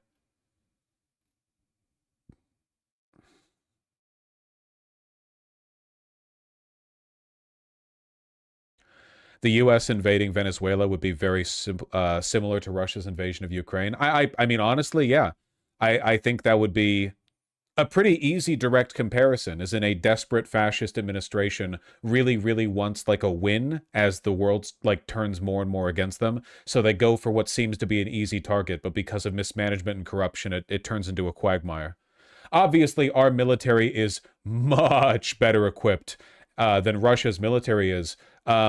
But I mean, look, we wouldn't have the issue of like tanks running out of fuel because the Vatniks are like drinking it to get drunk at night or whatever.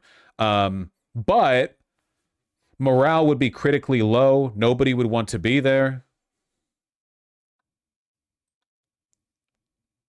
President Trump is now taking the already boiling tension with the Venezuelan president to a new level now, ordering a, quote, total and complete blockade on sanctioned oil tankers in and out of Venezuela. He says that's going to be backed by a, quote unquote, armada of U.S. ships in the region. The specific wording of Trump's announcement may allow for more wiggle room than his blockade threat suggests, but he's definitely trying to escalate things even further. It comes after the U.S. Coast Guard seized this ship. We've been showing you this video since last week off of Venezuela's coast. The new threat is now intended to hit right at the heart of the Venezuelan economy, its massive oil reserves. The president, it appears, is also trying to turn the focus back. I cannot overstate how much it doesn't make sense for us to invade Venezuela for their oil. It half makes sense for us to invade them to keep them from supplying oil to China. But right now, oil is at such a low price, we don't really benefit from having more oil. We have oil, and we're not dredging it. We're not digging it up right now, you know? I think that they might use oil as an excuse for this war, which is insane because it just reminds everyone of the Iraq war. But I think the real reason is just they wanted war. That's it. They just wanted a war. It could have been with Canada. It could have been with Greenland. It could have been with Mexico. It could have been with China. It could have been with Venezuela. It literally does not matter. They just want a war. And they, again, throwing everything at the board, see what sticks. This is the one right now that we're currently going for. Maybe they just fucking drop it. And a week from now, we start hearing about how Colombia has been sending narco-terrorists up north and they need to be invaded, you know? To the Caribbean and back to his agenda, announcing a primetime speech from the White House tonight. One thing he's likely trying to turn the focus away from, that explosive Vanity Fair interview with his chief of staff, Susie Wiles. People still or the Epstein files releasing tomorrow. Trying to wrap their heads around what was said on the record in this lengthy series of interviews. One of the more and many eyebrow-raising things about what that was said was about those strikes on alleged drug boats off the coast of Venezuela. The Trump administration has maintained that those strikes are aimed at stopping drugs from reaching the United States. But Susie Wiles says what you said is true. Reports say oil companies don't want the war because oil prices are too low already. Yeah, it doesn't make any sense. They just want a war. That's it. They just want a war. On the record now that probably, mind you, because they expected the war to be part of a package of domestic policies intended to end democracy. Remember, they've been gunning for conflict since day one, but back during day one, they had the momentum that they could have used to start, I don't know, what do you guys think? Arresting Democrats? Think about it. If we really did declare war on the Mexican cartels and start like strafing cartel affiliated cities or whatever, you know, you'd have Democrats speaking out against it, and then Donald Trump and Stephen Miller and, you know, whatever, could start arresting Democrats, calling them, you know, saying they're guilty of treason. Like, you are providing material support and sympathy to the enemy. You are giving aid to the narco terrorists in Mexico. Your ass is going to jail, you know? Then they effectively control Congress just for all the vacancies and so on and so on. But here's the thing, they didn't do that. They didn't do it. They had a window of time where it might have been possible for them to get away with that, but that window of time has passed. It's over. But they still want the conflict, even though they can't really use it the same way they used to be able to. More about the country's leader saying that Trump, quote, wants to keep on blowing boats up until Maduro cries uncle. CNN's Elena Train is live at the White House for us this morning. About that blockade, what are you hearing? Yeah, and what a stunning quote that was from Susie Wiles, particularly as someone who's been covering this Venezuela escalation for weeks now. I mean, to have the White House Chief of Staff say that on the record is pretty remarkable, given it's very different, Kate, from what we have heard from officials maintaining that this is all about trying to stop the flow of drugs into the U.S. But to get back to your initial question, President Trump designated Venezuela a foreign terrorist organization on Tuesday. And as you mentioned, he also formally ordered a blockade of all U.S. oil companies don't even want to return to Venezuela, even with regime change. I know. And you know how I know? Because I said that out loud twice while looking at the link you provided.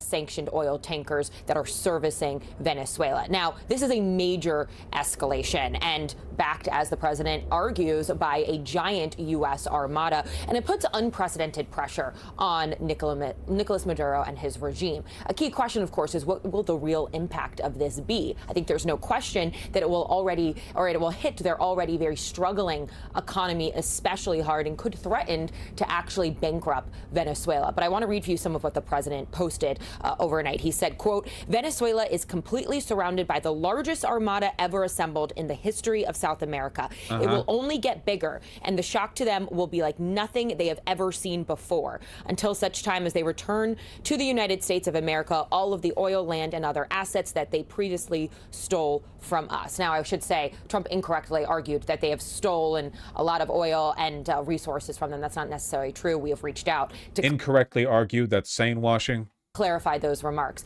Venezuela and the Maduro regime is also hitting back very hard. They're arguing essentially that this is showing the real threat or real trying to goal of the president, which they are arguing is to steal the wealth of the country. So that's not hitting back really hard. That's a correct and accurate assessment of what the president has admitted that he's doing. Sane washing, media bias in favor of Trump, as always. Major escalation here of what we are seeing from the president toward Venezuela. Joining us now is CNN military analyst and retired Air Force Colonel Cedric Leighton. Appreciate you being with us. Oh, it's good to be with you, Rosemary.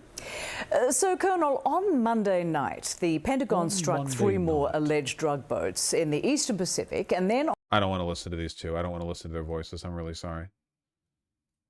Look at this. Look at this fucking thumbnail from Fox News. This shit looks so ass. Maybe you should get AI on it.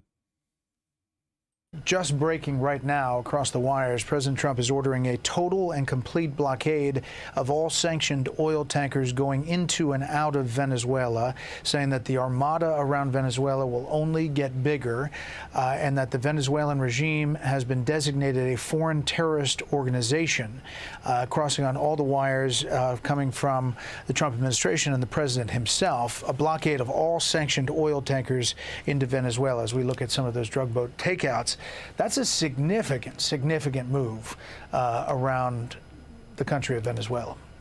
Yeah, I mean, Brett, it's incredibly disturbing. The two chats are not integrated. The House of Upside Down. Much as I'm sure that would be fun, I'm afraid that the YouTube chat is the wall. You know, it's the barrier at the gate, and this is the inner fortress that you've breached. Hello.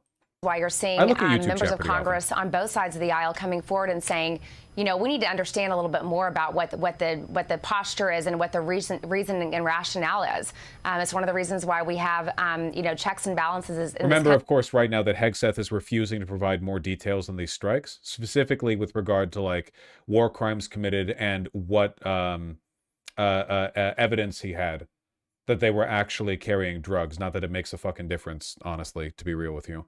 But it's like the hypocrisy, the juxtaposition of them like videotaping all of these war crimes and bragging about them on social media, but then going like, well, hold on, this is all top secret stuff. We don't want to share it with you.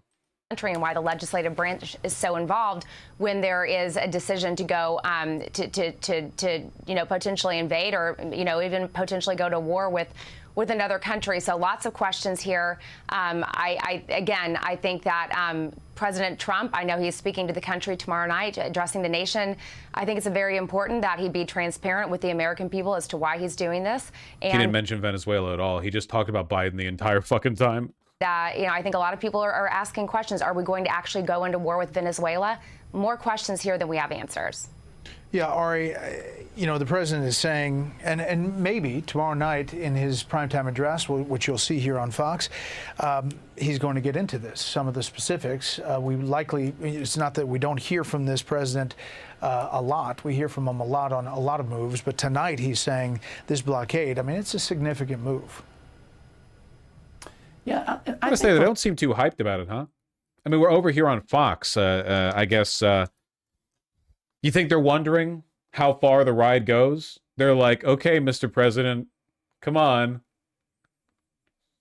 Most of the American people, everything vis-a-vis Venezuela is unexplained. I don't think the American people understand or know, have probably never even heard of him for the most part, Nicolas Maduro, the president of Venezuela, and what's wrong with him? What's our beef with him? What's our beef with Venezuela?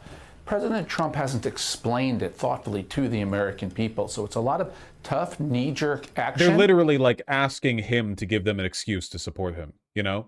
They're like, Mr. President, we're all in favor of war crimes and illegal wars, okay? But you need to, like, sell it to us better. Yeah, give us the line to work with, because right now we don't have a lot to go off of. Action that's pretty good against drugs. I support it. The action against the tankers. In most cases, well, in the case previously, that was under a warrant, and that tanker was an unauthorized tanker. It wasn't even flagged, which is a violation of international law. So he has good reasons, but he's not explaining them. And I think if he wants the support of the American people for another foreign venture, he needs to explain it. Yeah, Meredith. Honestly, the fact that Fox News is being a bit tentative with it does give me a kind of hope, you know? That's kind of nice.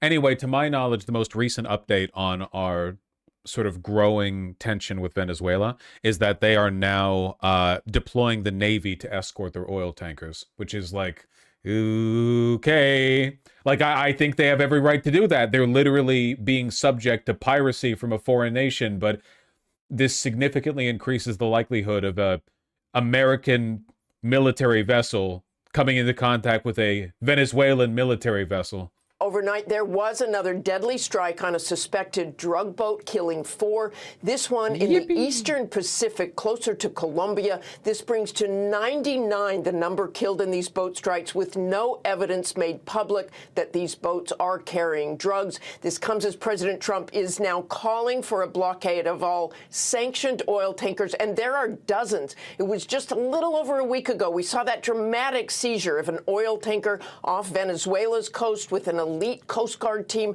rappelling onto the ship's deck. Oil exports are the lifeblood of Nicolas Maduro's government, and President Trump has made no secret he wants him out of power. But with this military buildup, the attack on drug boats, and now this threat. So big news day tomorrow, Epstein then war. Well, I have a feeling that this escalation has something to do with the Epstein files as well. You know, it's really difficult to read this as something other than a distraction. Of more seizures, the risk of a dangerous confrontation in the standoff is increasing, Michael. Yeah, it seems like it's really escalating, Martha. Martha, there's new controversies around the nomination for the leader of the Coast Guard. Exactly, Michael. Admiral Kevin Lunday had been nominated to head the Coast Guard, but that nomination was frozen by Democratic Senators Tammy Duckworth and Jackie Rosen because the Coast Guard downgraded its listing, they say, of swastikas and nooses as merely potentially divisive in its workplace harassment. Yes.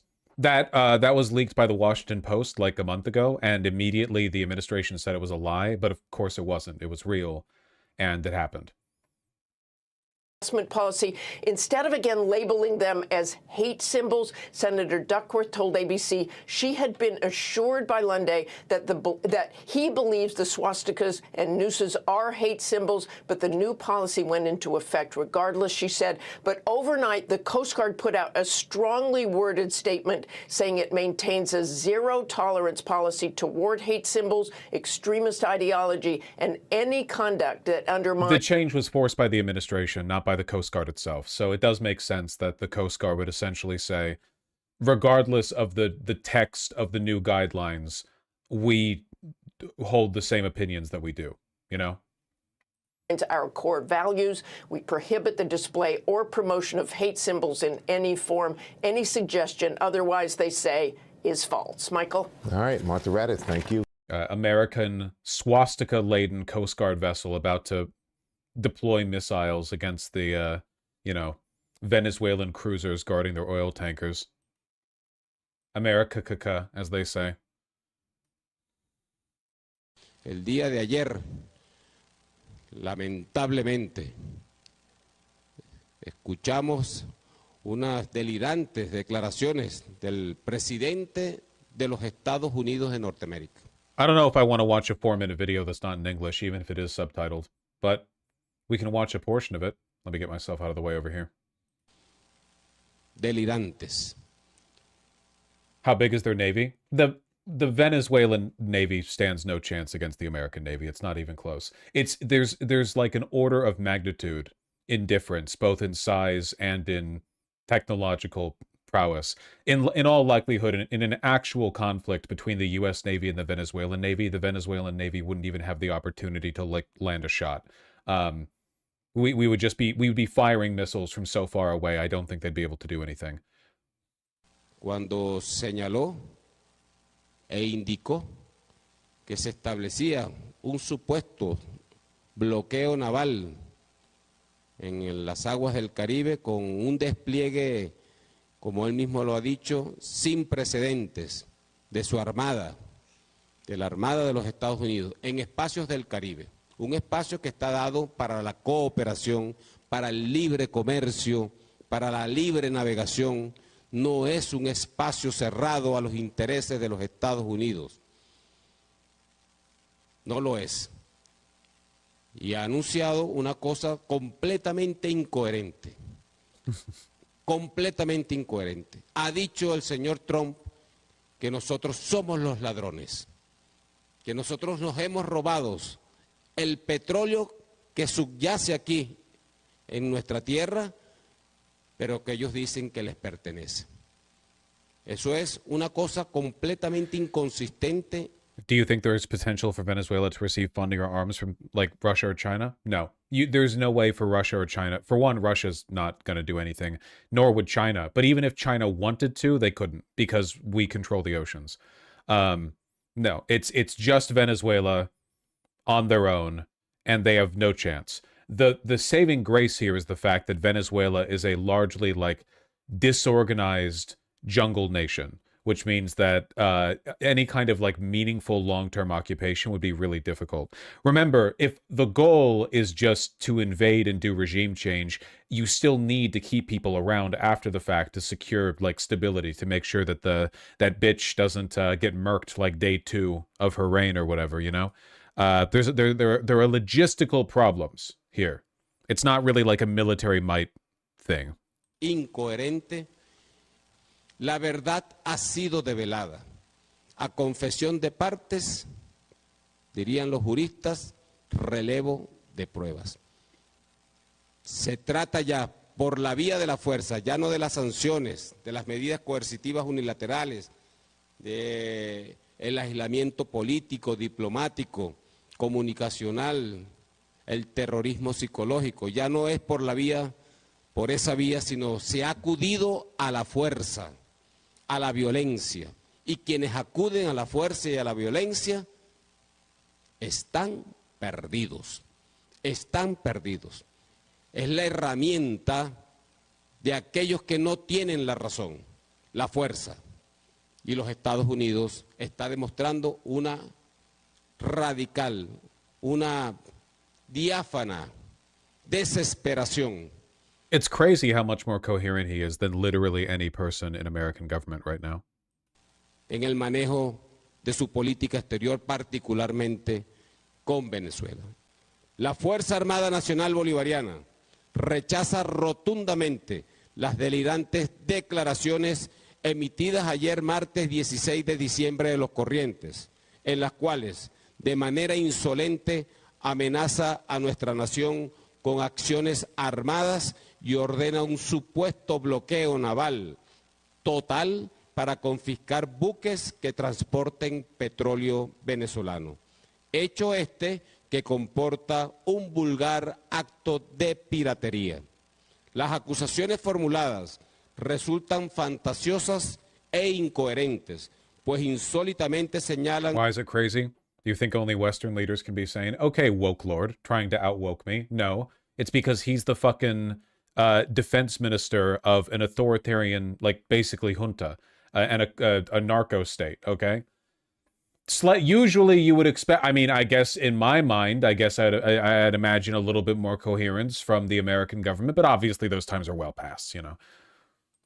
Que les hemos robado petróleo, tierras y otros activos, lo cual es completamente falso y desenmascara la inverosímil narrativa del combate al narcoterrorismo. Oh, so defense ministers of a junta can't be coherent? Yeah. Intenciones planeadas desde el inicio de la escalada belicista a mediados de este año, que tal como lo ha señalado reiteradamente el ciudadano Nicolás Maduro Moros, presidente constitucional de la República Bolivariana de Venezuela, no son otras que forzar un cambio de régimen en nuestro país y apoderarse groseramente de su petróleo y demás recursos naturales estratégicos.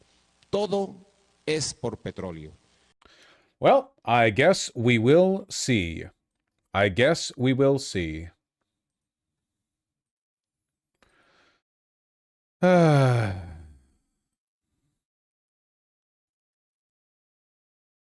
Spooky stuff. I don't know if we're going to deploy. I don't know if we would.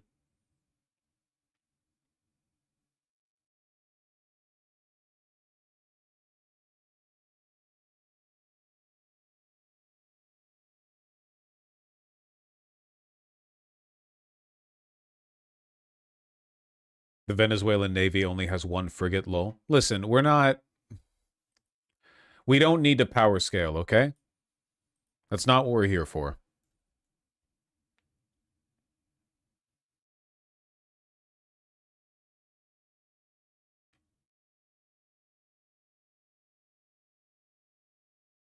Why is it whenever America picks a fight with someone, it's always some mountainous, hard terrain country? Why not somebody easy like France? I don't know.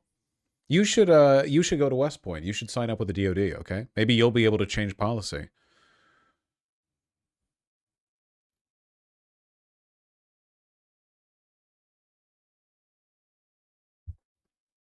To be fair, Iraq was pretty flat. Well, clearly not flat enough, but yeah.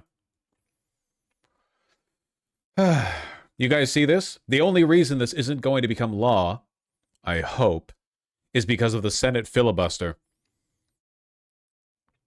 Marjorie Taylor Greene's it's a felony to provide health care to trans children, or sorry, gender-affirming care to trans children, punishable with up to 10 years in prison. That bill made it through the House. 3 Democrats voted in favor of it, by the way. Though 4 Republicans voted against, so...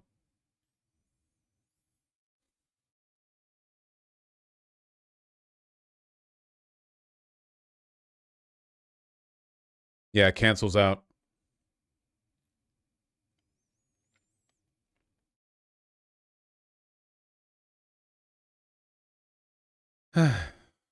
There's actually 2 stories here. The NHS made the rule this article is talking about, then the House bill. Yeah, is this not about the House bill? Okay. This is the right, I was reading chat. This is the... So, there's 2 things here. You're right. Thank you. There's 2 things here. This is the DHS. Which has implemented a set of proposals restricting the use of puberty blockers, hormone therapy, and surgical interventions for trans children by cutting off Medicaid and Medicare funding from hospitals that provide those services and prohibiting Medicaid dollars from being used to fund those procedures. So that's already done. That's happening.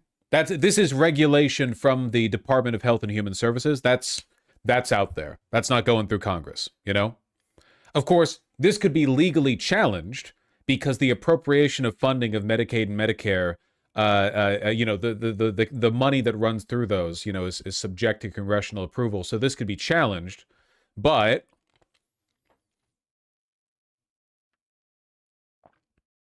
I think this is going to be staying for a while. Medicaid programs in slightly less than half of states currently cover gender-affirming care. At least 27 states have adopted laws restricting or banning the care. The Supreme Court's recent decision to uphold Tennessee's ban means most other state laws are likely to remain in place. The proposal announced by Kennedy and his deputies are not final or legally binding. They have to go through a lengthy rulemaking process, including periods of public comment and document rewrites before the restrictions become permanent. So we still have some time. However, I'm being real with you guys. Time might be running out a little bit on that one. For trans youth specifically. On this one, this pretty much only affects blue states. I know you said it's not likely to pass the Senate. That's a different thing. This is likely going to pass. It just takes a while for all the T's to get, you know, crossed and the I's dotted. There's done with that cough drop.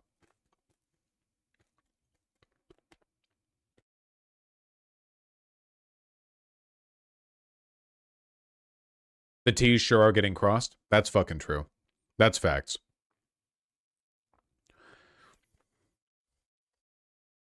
Pretty sure trans healthcare is written into our state constitution. Doesn't really have anything to do with the implementation of this rule specifically. So anyway, that's super, super, super bad. Now let me look up that House bill.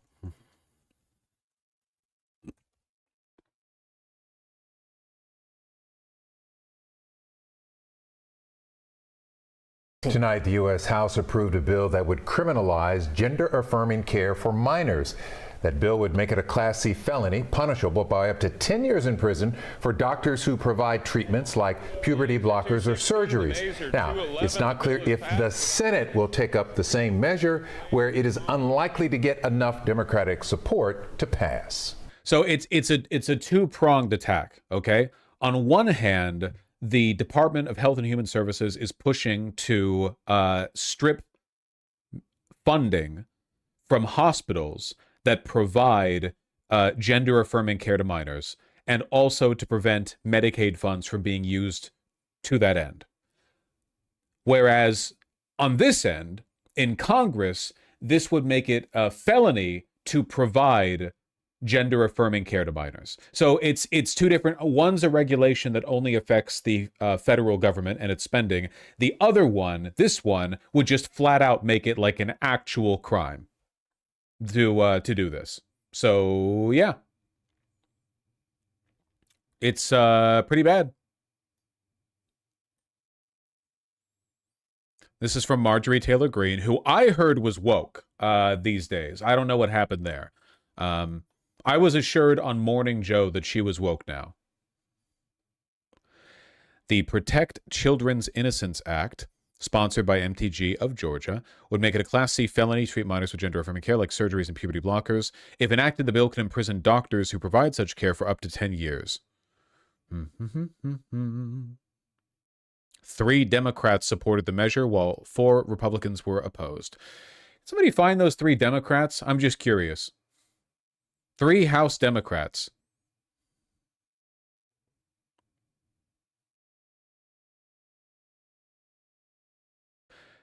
Henry Cooler of Texas, Don Davis of North Carolina, and Vincent Gonzalez of Texas. Excellent, thank you.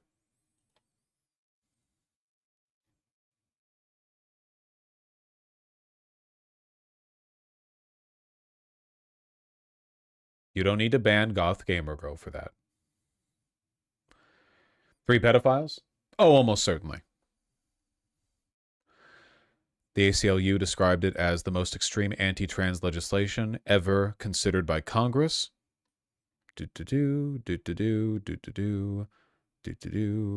A second bill, sponsored by Dan Crenshaw, prohibits federal Medicaid funding for gender transition procedures for minors. Well, this is pretty much already covered by the Department of Health and Human Services regulation. So, cool. Yeah, it's pretty bad, guys, you know? Anyway, this is likely not going to make it through the Senate. It's just not... I really do not think they're going to get the votes they need to beat the filibuster. But at the same time, yeah, the DHHS rule on its own might be enough.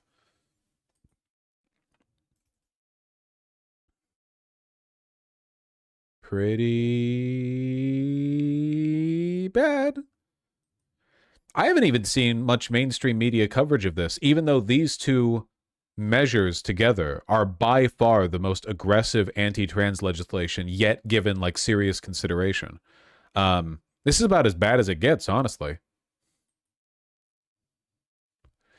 Ever. I mean, you know, mainstream national coverage.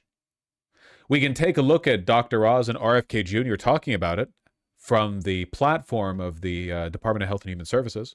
Vulnerable Americans, and the misuse of these statutes for these purposes injures the statutes themselves and injures other people who are entitled to that protection and who Americans want to see protected. Our proposed rule will reassure recipients of HHS funding that policies preventing or limiting the sex-rejecting procedures do not violate disability non-discrimination requirements. Finally, our Assistant Secretary of Health, Admiral Brian Christine, today signed a public health message to inform healthcare providers, families, and policymakers that current evidence does... It is really fucking rough. ...not support over... Let me go through the three major categories. Puberty blockers, reduce bone density, alter brain development, which is a real problem when you're 11, 12, 13 years of age. And holy shit, really? Stopping puberty alters brain development? That's crazy.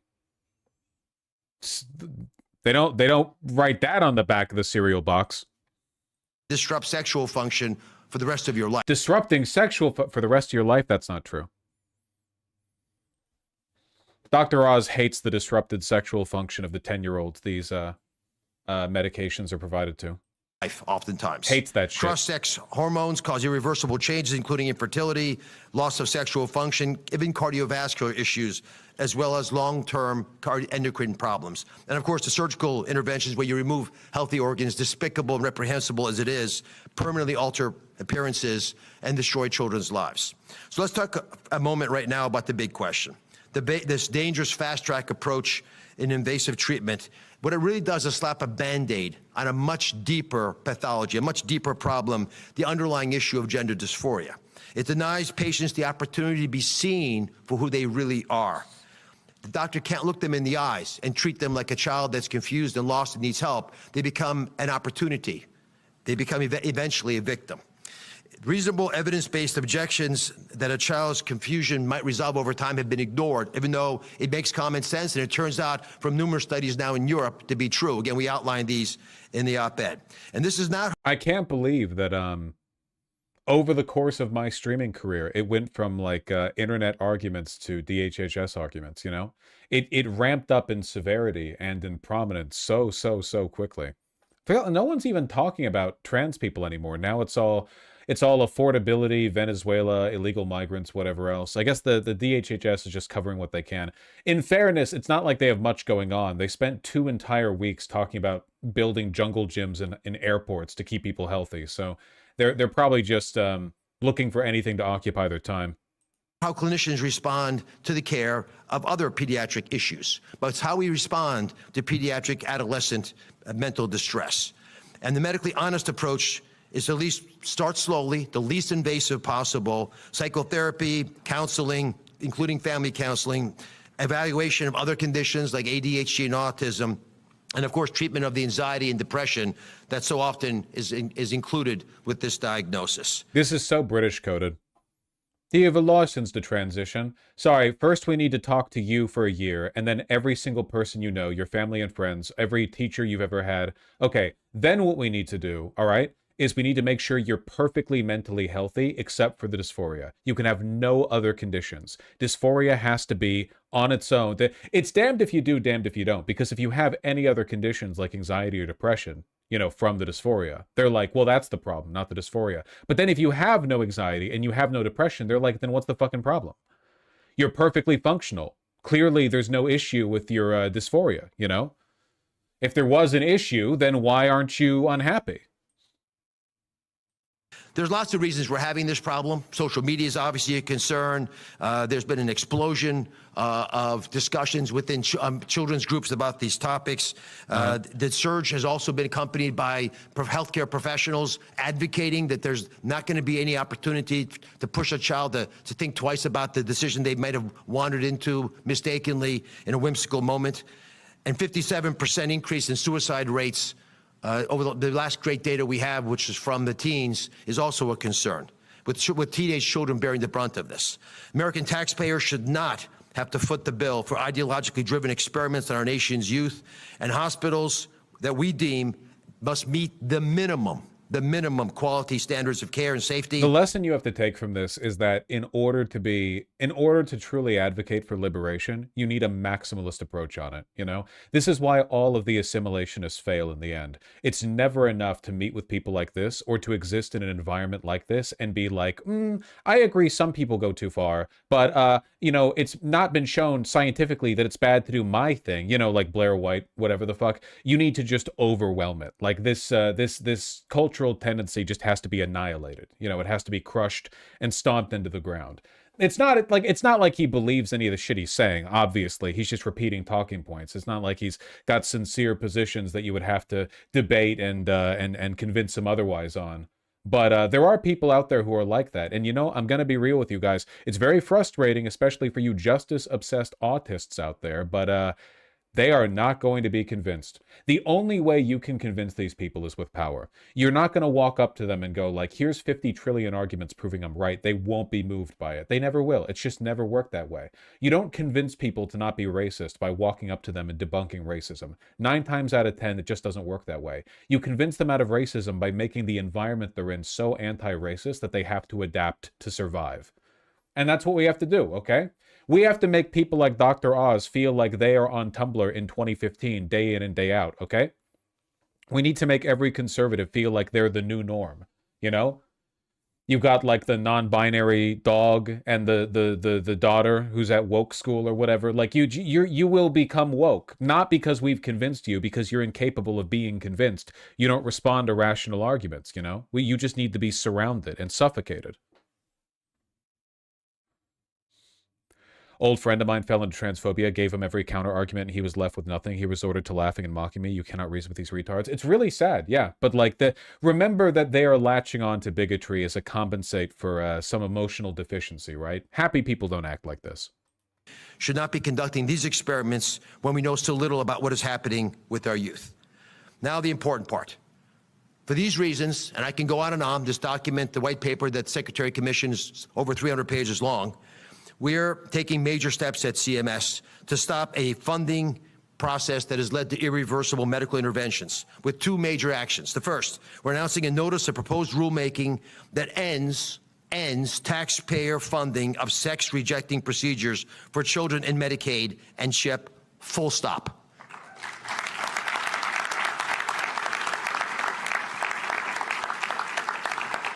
We don't provide health care to every child, but at 53%, we've got most, and we're not going to let taxpayer money go to hurt these children, and those children will no longer be hurt with this ideology.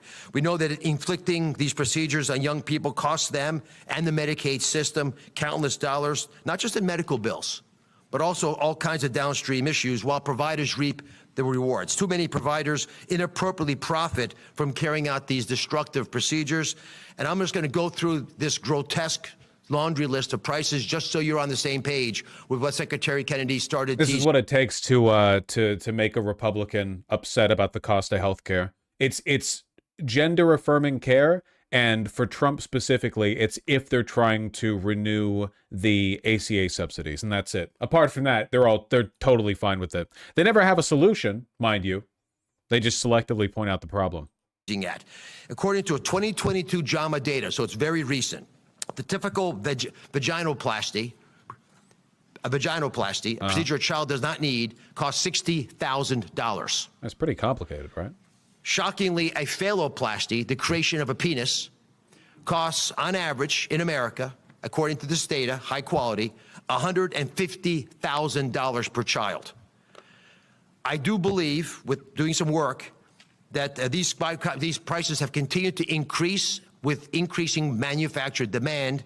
And I must point out that the creation of a vagina, in that case of a phalloplasty. Yesterday, the American Association of Pediatrics lost funding because they insulted RFK. That's cool. I love my dying country. Department of Health and Human Services has terminated several multi-million-dollar grants to the American Academy of Pediatrics following the association's criticisms of the policies of the Health Secretary RFK Jr. The funding cuts, which affect projects focused on issues including fetal alcohol spectrum disorders and early identification of autism, were first reported by the WAPO and made without prior notice to the AAP. Nice. Well, all right. Just another day in the life. Or a scrotoplasty where you add testicles, that's extra.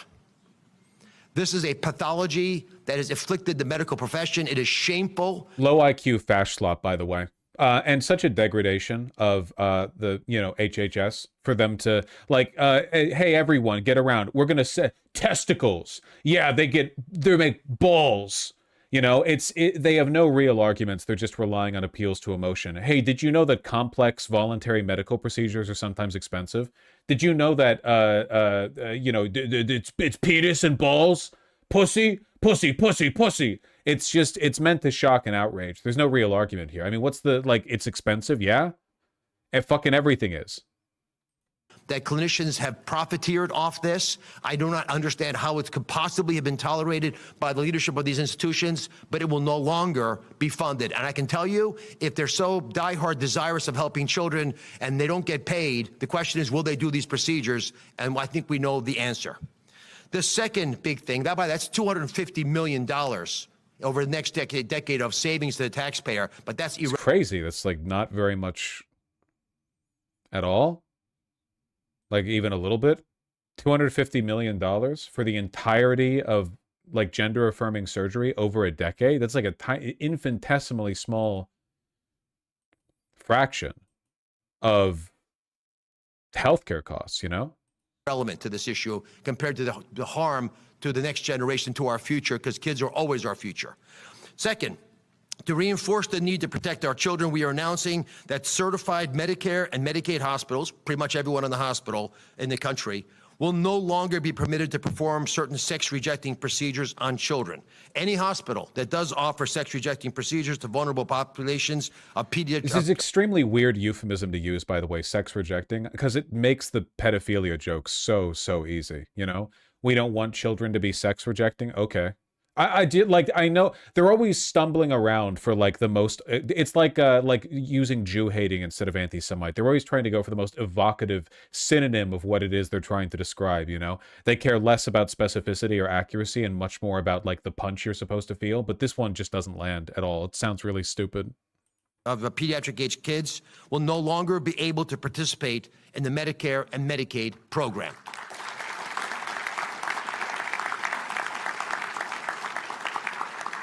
We want our hospitals returning to healing, not harming the patients entrusted with their care, or they're going to pay a very steep price. These actions are part of an all-government effort led by President Trump and spearheaded by Secretary Kennedy to protect vulnerable individuals and genuinely make America healthy again.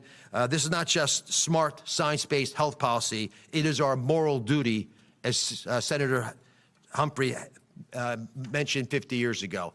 I'm passionate about this issue. My whole team is passionate about this issue. Secretary Kennedy. Didn't Dr. Oz not used to be anti-trans, or at least not to the same extent? It's just something he leaned into a lot after he ran as a Republican senator. Same as Trump. Yeah. I mean, same, many such cases, right? It was the most obvious script ever. I mean, I guess it shouldn't be much of a surprise that Dr. Oz would be a grifter. That was his entire bit, right? That was his whole show. Bless you for pushing forward on this.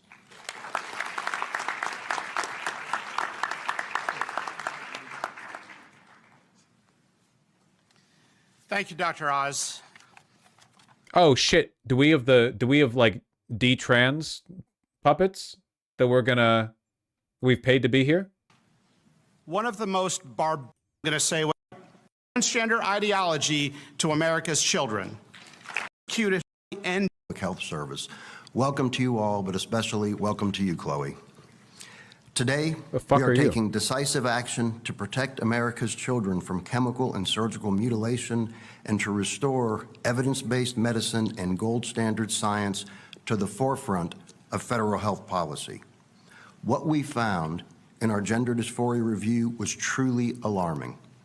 From 2016 to 2019, the number of sex-rejecting procedures performed on children tripled. Yay. And despite the mounting evidence of harm and the reversals by European countries, the previous administration and my predecessor were driven by a warped ideology and a radical political agenda. And that is why I am signing this public health message today, to ensure that healthcare providers understand their responsibility to put children's health and safety first. As medical professionals, we have an ethical obligation to provide excellent care to our patients informed by the best evidence we have. Family, I am the world works, transition, they're available for no D-trans testimonies, I suppose. Here's Dr. Oz supporting a trans child in this TV show. I don't know if I'll be able to show this because it would be like... That very question is different. And when did you recognize... He said, you know, like transgender. A little angry. Decide how to dress Josie. How do you decide? Yeah. Probably old enough to know content ID. You can never know that, especially with old episodes of TV.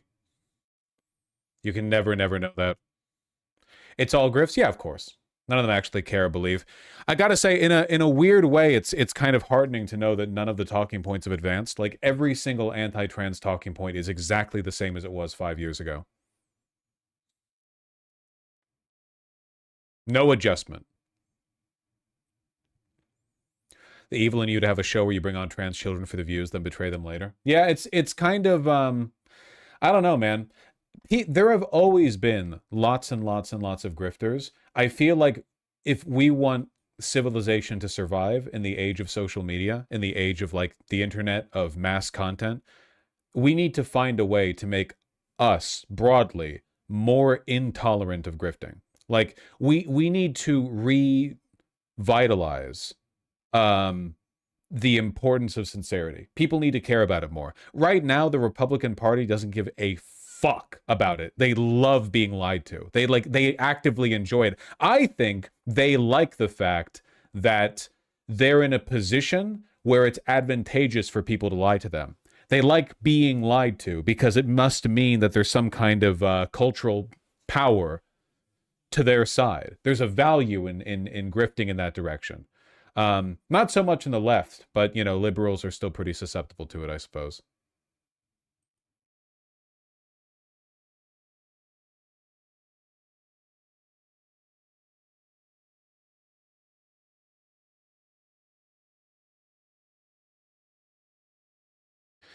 I think it's a kink thing. Wouldn't the world be a lot more fun if that was the case? They're really pushing the sex-rejecting term about children the day before the Epstein release. It is pretty funny, right? It's pretty apropos.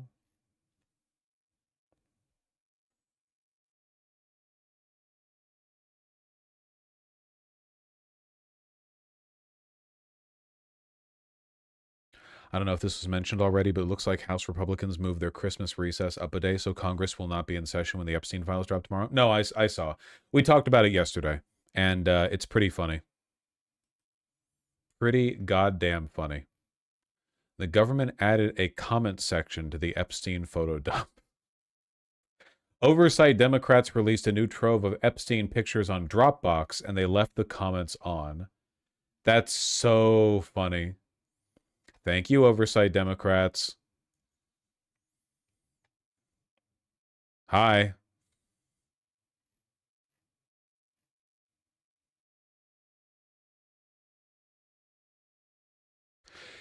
Shit probably tastes like ass, he added to a picture of Epstein cooking something in a kitchen.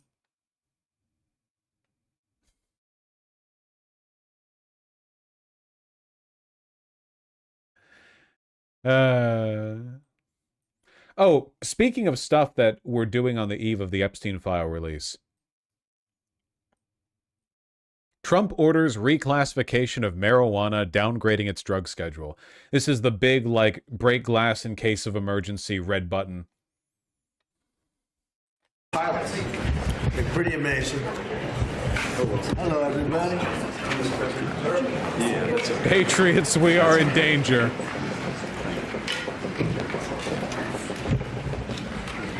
Thank you very much.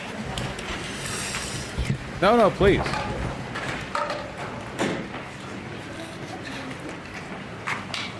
Well, it's a big day and many reasons, really for many reasons, and I have a very distinguished group of people behind me, mostly medical people and brilliant people, and they really know what they're doing.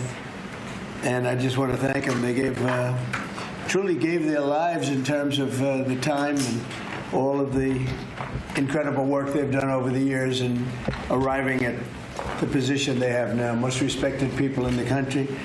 Today, I'm pleased to announce that I will be signing an executive order to reschedule marijuana from a Schedule 1 to a Schedule 3 controlled substance with legitimate medical uses. We have people begging for me to do this, people that are in great pain. For decades, this action has been requested by American patients suffering from extreme pain, incurable diseases, aggressive cancers, seizure disorders, neurological problems, and more, including numerous Why do it now, Mr. Trump? Veterans with service-related injuries and older Americans who live with chronic medical problems that severely degrade their quality of life. And it's remember, by the way, that Biden could have done this basically at any point that he wanted to. And the reason he didn't is because he hates you. He literally, like, his administration was signaling the entire time that, I'm sorry, his campaign was signaling in the lead up to 2020 that it was something that was like on the block potentially. But then after they won and he became president, not only did they not do it, but they actually fired weed smoking staffers. I remember they implemented drug testing and they started kicking out people for smoking marijuana, even after winning. I mean, he could have immediately descheduled it, you know? So really, I mean, I can't tell you, I think I probably have received more phone calls on this, on doing what we're doing. I don't think I received any calls on the other side of it, but hopefully this reclassification, which, by the way, polls at 82%, will help many of those patients live a far better life. We're joined today by Secretary Robert F. Kennedy Jr., who's doing a fantastic job, Administrator of Centers for Medicare and Medicaid. I'm sorry, I'm looking it up because I remember him doing something. It's so fucking dickless. In 2022, the Biden admin initiated the regulatory process to review cannabis's federal classification. Insane. Its classification as a Schedule I controlled substance is medically, scientifically, ethically, and legally indefensible. Nobody sane actually believes that. The only people who defend it as a Schedule I controlled substance are people who think that, like, anyone who's ever smoked a joint should be shot or whatever. We're talking about, like, an incomprehensibly out of touch, racist, like, marginal demographic in society, you know. But all Biden did was initiate review. Oh, you know, we'll take a look at it. At any point, the White House could have just said, yeah, we're going to deschedule it. It is our regulatory agency, after all. Services, Dr. Mehmet Oz, the FDA Commissioner, Dr. Marty McCary, Director of the National Institutes of Health, Dr. Jay Bhattacharya, and the Director of the National Institute on Drug Abuse, Dr. Nora Valkow, as well as Dr. Ilana Braun from the Dana-Farber Cancer Institute, Duke University's Dr. David Casseret, the National Commander of the American Legion, Dan Wiley, and my friend Howard Kessler. Howard, how are you feeling? I'm telling you, he looks better than he did 20 years ago. But I don't want to go through what you went through to get there. Right? But it looks like you're doing great. Biden actually scheduled it as Class 3. When Trump became president, he ended the study, which automatically scheduled it to the Class 1 drug. No, it's just, It's so Democrat, man. The conclusion derived from the reviews that Biden's White House initiated recommended a Schedule 3 reclassification, which was then itself submitted for like processing and review and stuff. At no point did Biden stand up there and say, we are rescheduling. We're not initiating a review. We're not putting it to committee. We are pushing for this. And if he had done that, it would have been popular and he could have taken credit for it. And Trump would have looked bad if he had stopped that process. But because all Biden did was relegate it to review, it meant that Trump had the ability to stop it when he got in and then implement it himself. It's shit, like the Democrats are fucking allergic to good decision-making when it comes to politics. Why would you leave it to review? Why would you wait? Why wouldn't you just do it? I'm proud of you.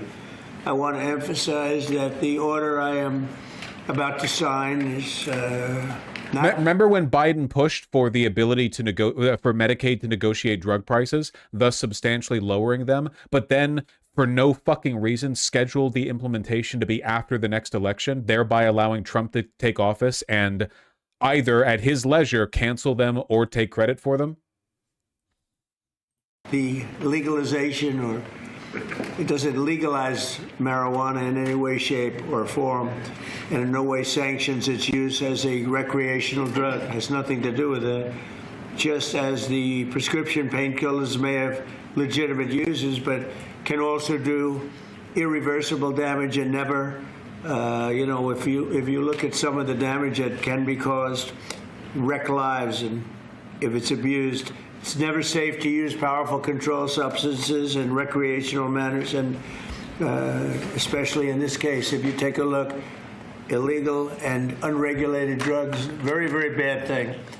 So I've always told my children, don't take drugs, no drinking, no smoking, and just stay away from drugs. I have been, they would look at me and they said, Dad, would you stop saying that? I would say it every time I looked at it practically. Young Americans are especially at risk, so unless a drug is recommended by a doctor for medical reasons, just don't do it.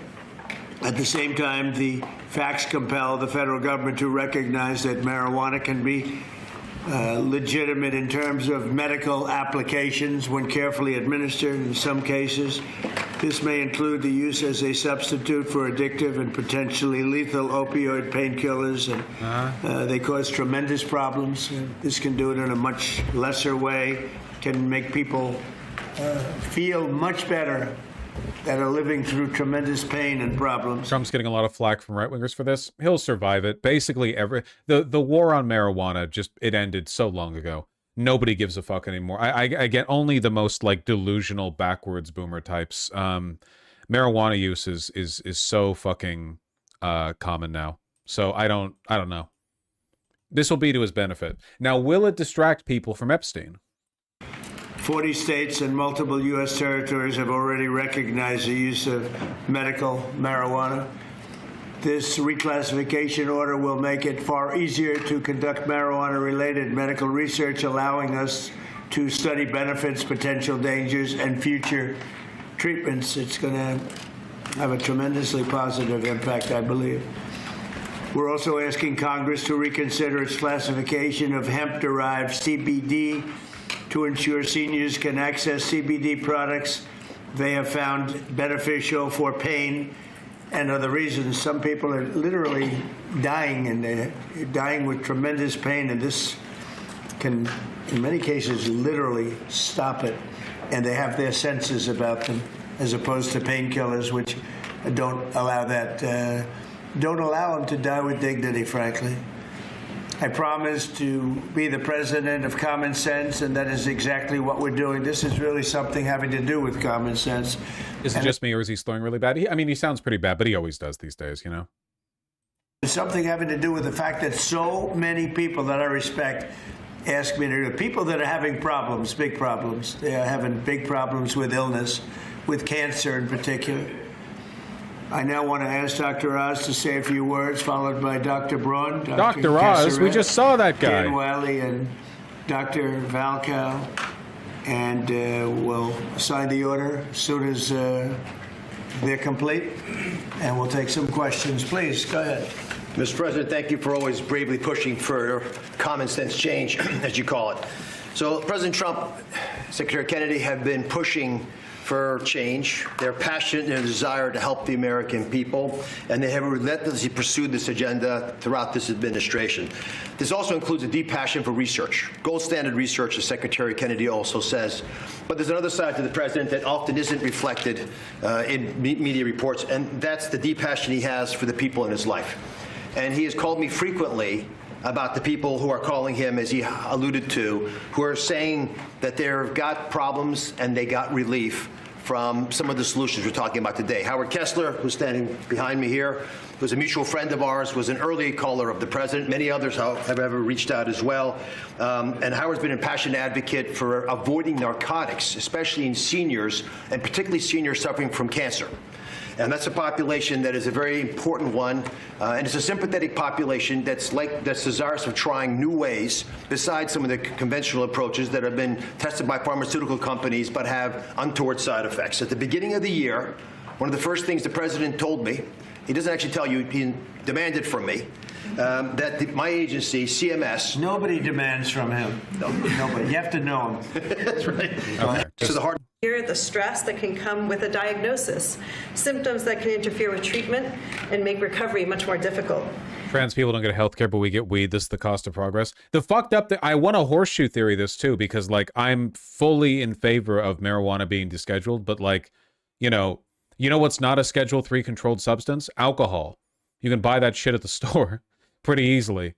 And I don't think it's good when people drink a bunch either, you know? I'm maintaining my position that the US government right now wants us to use AI for all basic daily tasks and numb our emotions with alcohol and marijuana, you know? That's the ideal citizen for them right now, okay? We want everyone to be like an AI, fucking corpo slave, permanently numb on sedatives. Trump is anti-alcohol. Yes, Trump is personally anti-alcohol. Alcohol use has gone down quite a bit, anyway. Just stay woke, my friends. Make sure to do your daily stretches. Many medications we use for acute anxiety carry significant risks, particularly in the older adults. That's why we're studying specific natural compounds found... So hard drugs are legal, but puberty blockers aren't? Those two things aren't really related. Schedule 3 just refers to the potential for abuse or addiction of a drug potentially, and carries with it guidelines for its use and how easy it is to access, essentially. Puberty blockers are like in a different category, essentially. We're different kind of thing. In cannabis, including the non-addictive cannabidiol, to understand whether they can safely and effectively help manage anxiety during cancer treatment.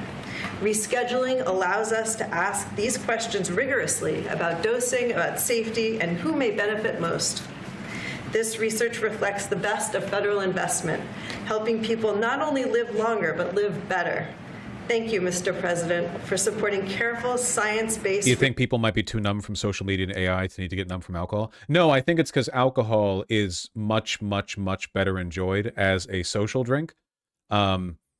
And also alcohol has calories. A lot of people are kind of like weight conscious, They don't want the calories of alcohol. Weed has no calories. And also you tend to smoke alone. Well, you don't have to smoke alone. You can smoke at a party, obviously, but a lot of people do smoke alone as like a maintenance thing.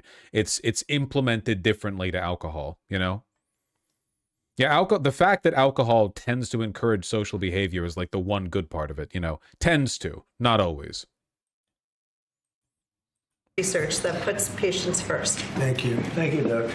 That's beautiful. Scientific studies. Oh my God.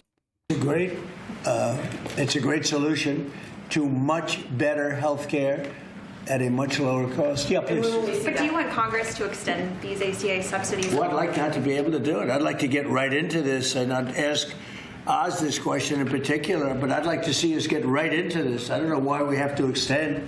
This could be done rapidly if the Democrats would come along. We have a problem. The insurance companies own the Democrat Party. They own it. And the Democrats having a hard time. They give a lot of money to the Democrats. Very little money to Republicans, by the way. A lot of money to Democrats. And They're going to have to decide, do they want to do the right thing or do they want to be beholden to the, insurance companies? They're making a fortune. I want the money to go to the people. Go ahead, Oz. How would you say that? I agree with the president. We have some ideas out there. Congress is working through some concepts. But I just want to emphasize that the ACAs are not imploding based on the data we just received from the federal marketplace. This can go very quickly, actually. Yes, please. Mr. President, can I ask you, clarify something for me on the Federal Reserve? How many people are you interviewing for the Fed chairman, and what did you think of Chris Waller? I think he's great. I mean, he's a... Remember, we are just a few months out from Powell getting removed and Donald Trump putting a loyalist toady in as chair of the Federal Reserve. So good luck with that. Rate cuts to 0? I don't see why not. Been a man who's been there a long time, somebody that I was very involved with in the sense of his career, and he's a fantastic man. I met him yesterday, again. So how many people are you looking at? We're talking to 3 or 4. I think every one of them would be a good choice, honestly. We'll be making a decision pretty quick. Is Michelle Bowman on that list too? Are you going to interview her? She's fantastic. She's a fantastic. Move it along. I only tell you that when you see polls of 82% of the people want this, when I have friends that are really, really sick and they've gone through, I guess you could say, unfortunately, I don't want to become too involved in it because I don't want it happening, but these are people that really know what's going on. This is something that makes them feel better. For housing? I'm looking at it. What would that look like? What would that mobilize? I have there's 2 thoughts on housing. You have a lot of people have housing that because we have such a strong time and such a strong market, their houses are very valuable. It's a big part of their net worth, their house. I don't want to knock those numbers down because I want them to continue to have a big value for their house. At the same time, I want to make it possible for young people out there and other people to buy housing. In a way, they're at conflict. In other words, you create a lot of housing all of a sudden, and it drives the housing prices down. A military that... Does nobody want to talk about weed? My opinion, behind it all, 25 to 30,000 people being killed a month, young people being killed a month. Steve, please. When do you expect to make your announcement about the new Fed chair, sir? Before the end of the year? What do you think? Over the next couple of weeks. I mean, I don't know before the end of the year, but pretty soon. And then the Rocky Mount, North Carolina tomorrow night. Tell us what your message is going to be there, sir. Say what? When you go to Rocky Mount, North Carolina tomorrow night, what's your message going to be there? Well, it's not going to be that much different from what I did last night. How's the mainstream media talking about this? That's a good one. Reclassifying marijuana as a Schedule III drug from a Schedule I that would allow for more research. How is marijuana classified and what exactly is changing here? Yeah, so we refer to it as a schedule. These are controlled substances, and there's 5 schedules, Schedule I through Schedule 5. And what President Trump and others were sort of referring to is the fact that for a long time now, cannabis has been considered a Schedule I substance. And I don't know if we have this. We can put it up on the screen. It has very specific language there in terms of what that means. One of the headlines having, and for the first time, Panel? Things. What is it not going to change? Opinions? Well, it's not making cannabis legal. I think that was one of the big points that was made over and over again. It is still a controlled substance, and the discussion was really around medicinal use of cannabis, not recreational use. So, keep in mind again, there are these schedules of controlled substances. Crazy how the Trump admin was actually more progressive on marijuana than the Biden admin. Well, keep in mind that the Biden administration also doesn't need to distract itself from the Epstein files.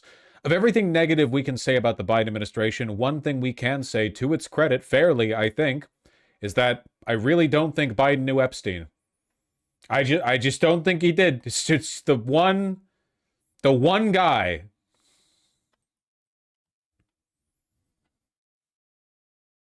He didn't have to break glass in case of emergency. Then why didn't he release the files? Honestly.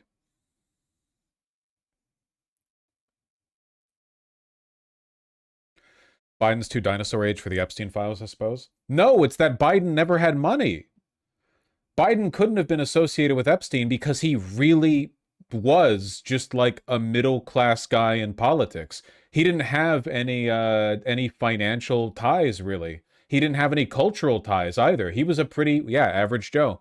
Obviously had political power, but it seems like Epstein didn't really hang around with people just for being politically powerful. There had to be something else. Money or culture, some kind of fame, not just like any old politician, you know? You had to be the right kind of party boy. Does this mean we've crossed a real milestone towards permanent milestone towards federal legalization? Yeah, probably. It's gonna happen in our lifetimes, almost certainly. Marijuana is just too ubiquitously used. It's too popular.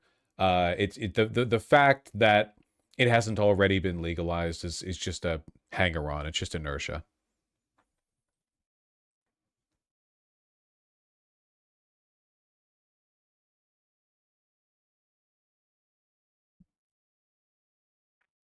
I'm so excited about the research using it. It does have legitimate medicinal properties. As much as stoners weaponize that fact to, to their benefit, it is true.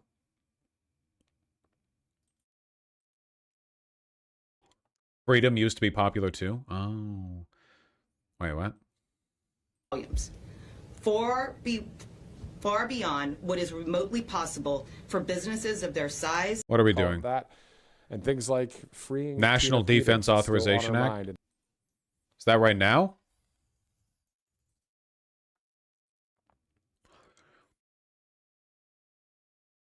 That was 3 hours ago. Okay. Controlled substances and recreational. Same place as here. Prove their pain. I think all of The those. what? We're giving $100 trillion to Israel. Reclassification. And I don't know that you have anything to say on it. Let's go! Whatever you I just want to help the people 65 So and quiet in over this VOD. and make a difference in their lives. And we have machines and talent that could do it, not in 8-year clinical trials, but in a year. And we're going to prove that. That's great, man.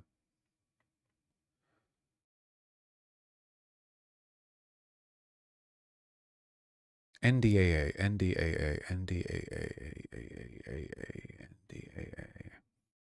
I don't see it in the feed. I do see the Kennedy Center has updated its website to the Trump Kennedy Center, so that's cool. That's cool.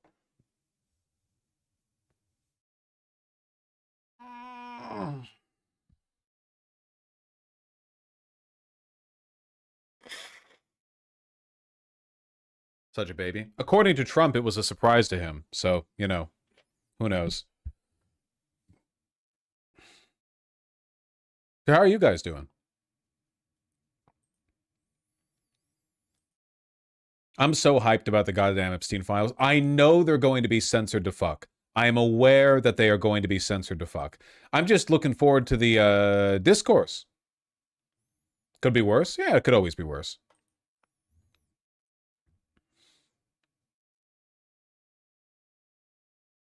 Hope the oversight Dems leave the comments open. Yeah. Don't get sick again. We need a stream tomorrow. I feel pretty good right now. Just got that lingering cough, but I feel pretty good, sickness-wise.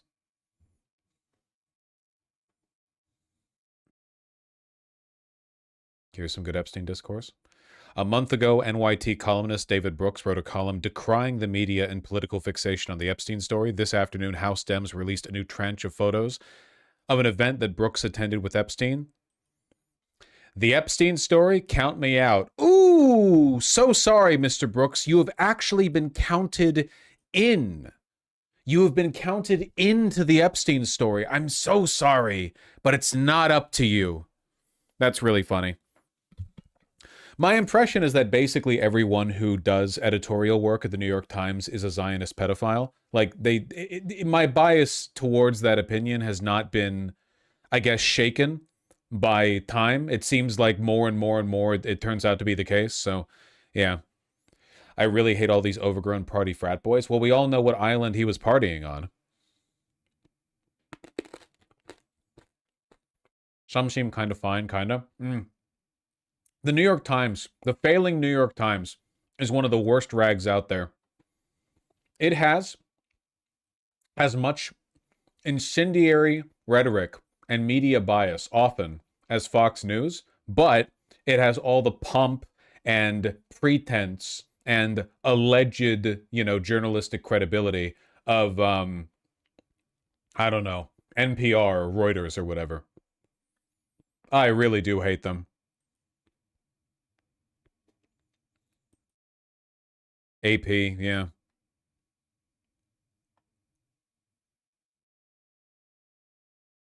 An NYT spokesman on why Brooks didn't mention the meeting in his column. Should you have disclosed your association with Epstein in the article where you say that the media is focusing too much on the Epstein files? As a journalist, David Brooks regularly attends events to speak with noted and important business leaders to inform his columns, which is exactly what happened at this 2011 event. Mr. Brooks had no contact with him before or after the single attendance at a widely attended dinner. Listen, man, I'm going to level with you. I need to be real with you, okay? Maybe this is just me. But if I went to a journalist conference and I got to the table and at the table was Jeffrey Epstein and there was a photographer there, my ass is rotating 360 degrees and walking straight back. I am not staying in that fucking room. Are you kidding me? In 2011? Are you fucking kidding me? Jesus Christ. You see, that's like a horror movie premise. Like you're at an event, it turns out Epstein is there. You legitimately have no idea. Like you did not know Epstein was going to be there. And you're sitting next to him and the photographer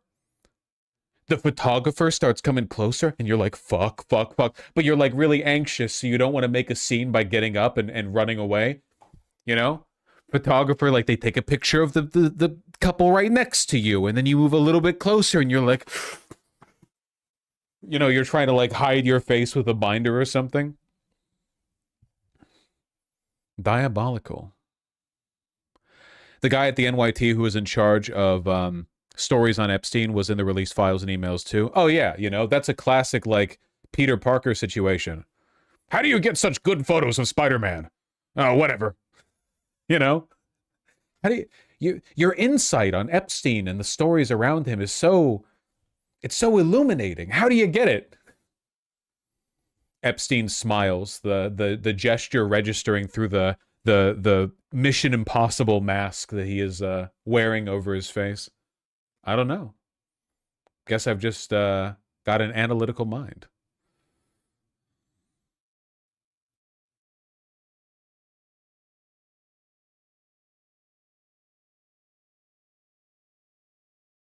David fucking Brooks. Hold on. Let's take a look at his authorship. I'm just curious. I always wanted to, with people who write the articles, you learn so much when you look back at what they've written on, especially with the New York Times, because if you're looking at the authorship of somebody who writes for, I don't know, Fox or whatever, some rag, what the articles are going to be. It's all going to be just repeating Trump points, partisanship, whatever. It's boring. But with places like the New York Times, it's interesting because these people are actually smart. The people who work at the New York Times are not stupid, right? Pedo-Zionists maybe, but very well-educated ones. So you get this like wider range. You actually kind of escape the midwit vortex a little bit of the 105 IQ conservatives who think that they're, Roman legionnaires fighting for civilization when in reality they have politics indistinguishable from your average West Virginian dumbfuck. You kind of escape the vortex a little bit and you get into like, no, these guys are actually like 120, 130 IQ, but they're still Zionist pedophiles.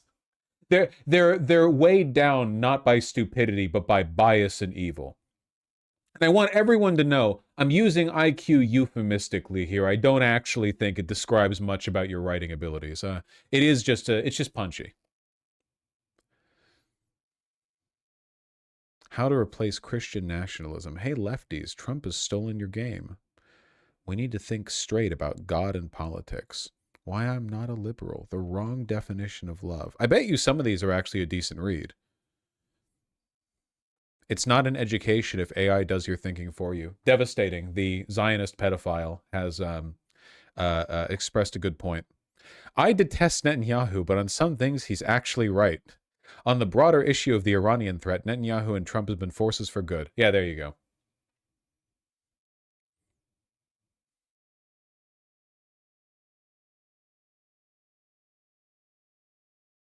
It evens out.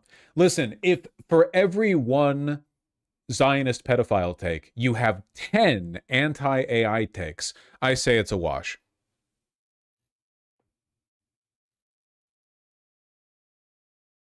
Well, he doesn't like Trump.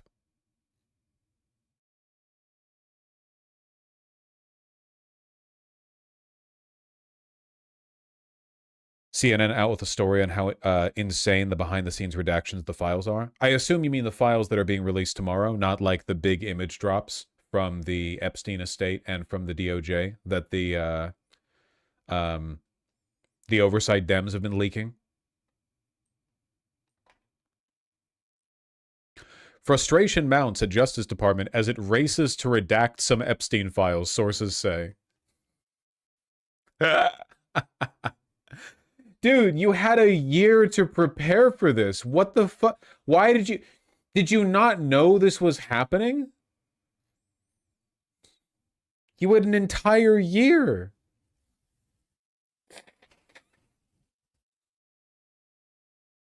Why not just use AI to redact it? A substantial number of redactions are needed, one of the sources said, and the documents each attorney is processing since Thanksgiving week can number more than 1,000. Holy shit. So the DOJ is just directing all of their lawyers towards this? Like every lawyer at the DOJ right now is on pedophile protection duty?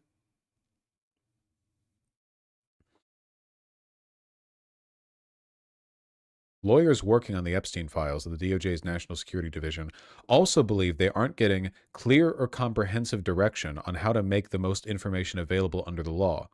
Counterintelligence specialists were asked to drop nearly all of their other work to process the Epstein documents. All hands on deck, okay? We need counterintelligence specialists. We need computer experts. We need the people who guard our nuclear silos. Everyone in every submarine that's been submerged somewhere in the South China Sea over the past 6 months. We need you up and at it. You need to get out there, get back in here. Get a fucking highlighter. We need you in the building. Holy shit. Counterintelligence specialist, that's insane. Some lawyers declined to participate. Well, that's good, at least, I guess.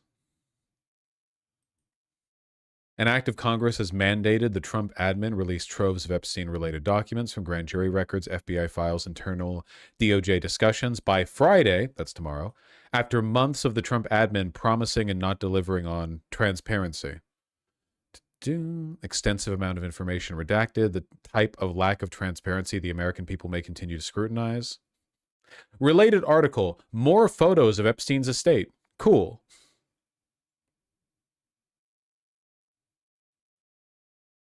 Some legal document specialists are already preparing for the possibility that DOJ's release of the files will have more redactions than what is required, and that there may be mistakes in what's redacted and what's made public. Mistakes especially could relate to the disclosure of sensitive personal info because of the volume of documents and how fast the lawyers have had to work. Oh no. They're gonna like speed redact everything, but they're gonna miss one bit of personal info, and it's going to be like the phone number and address of a DoorDash driver who was interviewed by the FBI because he brought like a pizza to Epstein's New York estate once or whatever. They'll have his info there, so people are just going to see a bunch of SCP black bars and then an address and a number, and they're going to firebomb his house. Rip to that driver. Either they're going to screw up or they're going to withhold things. It wouldn't surprise me. Said one lawyer outside the Justice Department who is awaiting the release to determine whether there should be complaints about how the redaction work was done. Some of it may be incompetence as much as deliberate. Oh, fuck. The Epstein files are vast, and thousands of records held by different sections of law enforcement have to be picked through to determine whether they're responsive to the transparency law's requirements or need to be redacted because of various confidentiality rules, and to protect Epstein's victims. There are only 4 pages the lawyers have been given as internal guidance to follow to make the redactions. What? Are you fucking kidding me? They've only been given 4 pages of instruction on how to redact like tens of thousands of files. That's insane. That's absolutely insane. 4 pages probably isn't even enough to cover the actual text of their requirements, let alone how to best implement them. There are also logistical headaches in the work. Duplicates in what the lawyers are working through haven't been taken out of the cache. One source told CNN.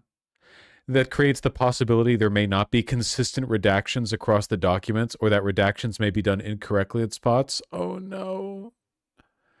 Plus, it adds hundreds of pages more for lawyers to process.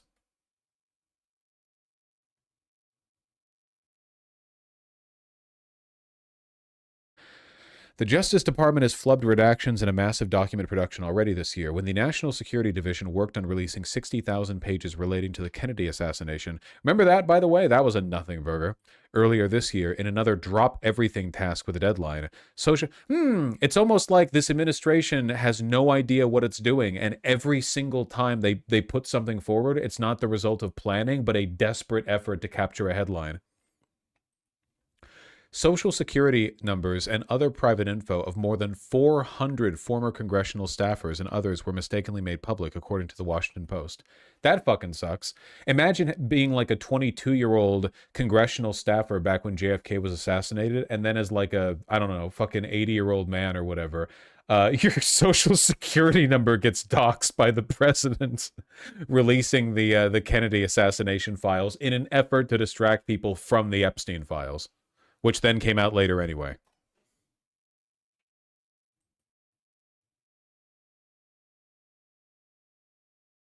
Why would counterintelligence agents not be involved? I don't know. I feel like they probably have more important shit to do than like pedophile cleanup duty. It seems like the smart thing to have done here would have been to gather all the files together, remove all of the duplicates, and then get a crack team of DOJ lawyers very well versed on exactly what is needed to be done, and then give them months and months to do it. Not like, hey, last week, sorry to bother you guys, we need you to come in late today. Fucking, here's what you have to do, I think, kind of. All right, good luck.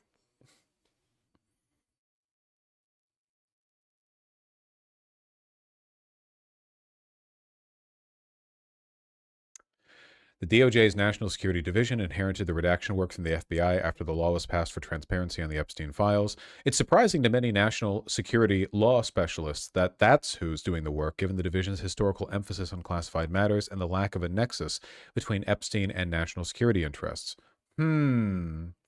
Several sources said, however, that's where the manpower is at the Justice Department this year.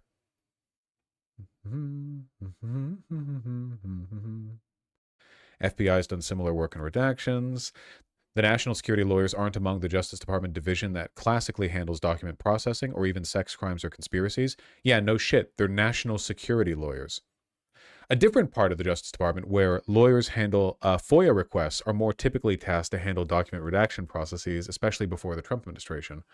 The National Security Session is in the office. Yeah, okay, so it seems completely fucked. All the other departments got drained of manpower because people quit. That sounds about right, yeah.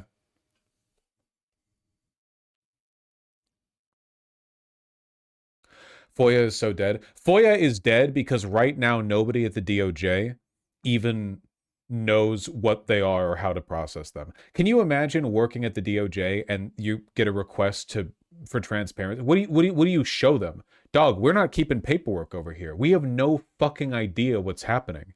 You want all the documentation relating to this event? So do I. That would be great. Nobody has any clue. Sheesh.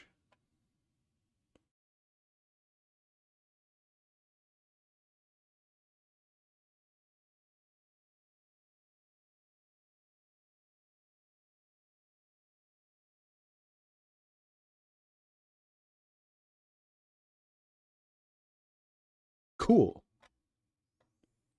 As with so many other things we've looked at today. Cool.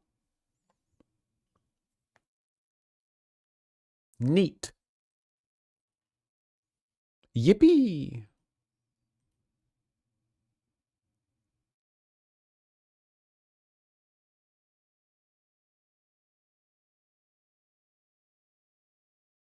There was another plane crash. Is this because of the DOT, or was this just an accident? Cessna C550. Okay, not the DOT.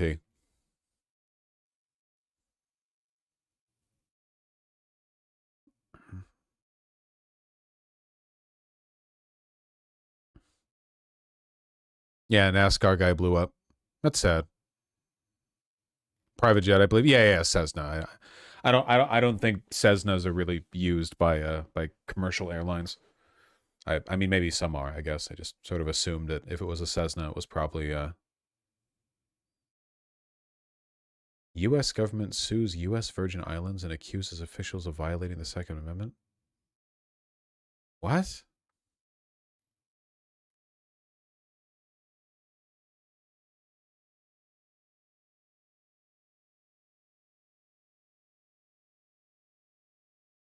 Okay. Yeah, we're just doing stuff. Government's doing side quests.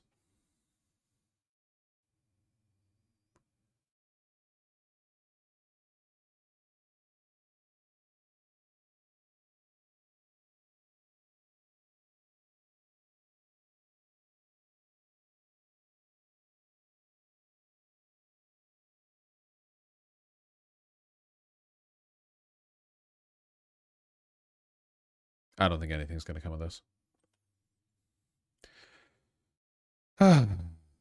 It's so fucking difficult to cover the news, man. It really, it's so much is happening, and it's so difficult to assign relative levels of importance because you have no idea what's actually going to happen. Trump's DOJ is so incompetent they basically can't prosecute crimes anymore. That's cool. Holy shit. Over the past 8 weeks, the dismissal rate of criminal complaints in D.C. has risen to 21% compared to 0.5% over the past decade. Oh my God. Unprecedented errors eroding the credibility of Trump's Justice Department. I mean, it's pretty funny, but it's also like, wow, our civilization is actually collapsing. Like this, like genuinely, we are forgetting how to make concrete.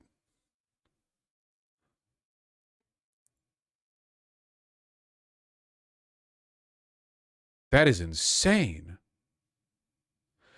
Explain, please.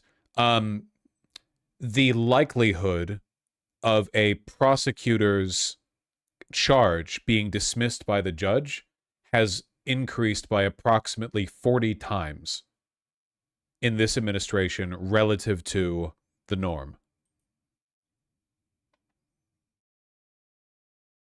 Fuck you, Reuters. All of the DOJ's prosecutors are well, at least most of them, I assume at this point, are just completely incompetent.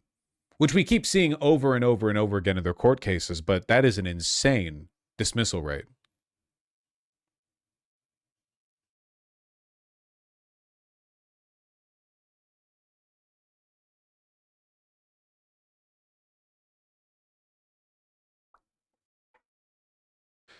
In years past, it was relatively rare for a federal court to question the Justice Department's competency or good faith, but such questions are becoming more common thanks to a growing pattern of legal missteps that have dogged the department since January, according to a Reuters review and legal experts.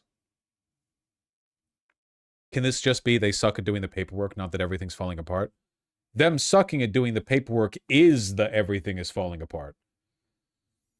That's the one-to-one.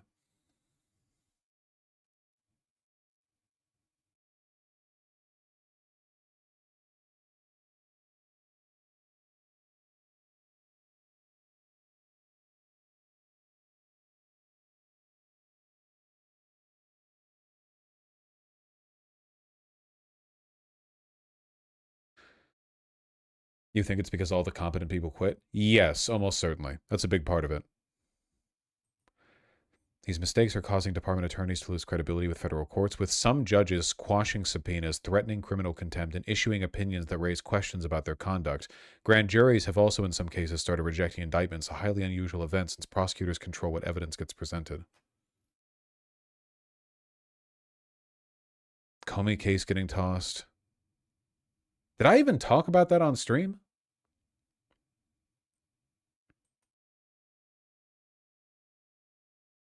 No? Jesus. A federal judge in November dismissed the charges against Comey, finding the indictment was secured by an unlawfully appointed U.S. attorney who was handpicked by Trump after her predecessor expressed concerns about the strength of the evidence against Comey and Letitia James. Even before that ruling, the case was troubled. A magistrate judge said he uncovered a plethora of errors by U.S. Attorney Lindsay Halligan, from misstatements of law to the grand jury to possible misconduct that included presenting evidence to grand jurors that was not filtered to remove privileged materials between Comey and his attorney. After a different judge disqualified Halligan from serving as U.S. Attorney, the Justice Department circulated an email to prosecutors instructing them to still keep Halligan's name on the signature block for all pleadings and list her as holding the role, with the name attorney misspelled. At least some of the legal blunders are being caused by a loss of institutional knowledge, legal experts said. Look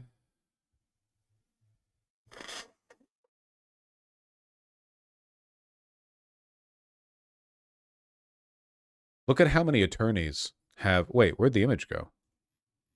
Oh, I resized the page and the image disappeared. That's unfortunate. From January through November, public records show the department has lost more than 2,900 attorneys, triple the number of those that left in each of the previous 4 years. It's all fun and games, man, but like, again, I'm cynical about this because my doubt, I don't think the Democrats are going to be able to pick up the pieces, you know? I think you need a vision for that. Keep in mind that this is pretty much the most disruption the federal government has ever seen outside the Civil War, you know? The Civil War was the last time there was this much of an upheaval in the functioning of the government, in the release of people, so on and so forth. And before that, you have to go to the founding, basically. And in both the founding of the nation and in the Civil War, the people who were making an affirmative case for constructing this nation, they were doing it confidently, aggressively, and with a lot of know-how, right? Lincoln and the Union and the Founding Fathers were both, you know, whatever their failings, they believed in the system and they believed for its ability to be built to do good things, you know? They believed in the value of building it up. Democrats don't.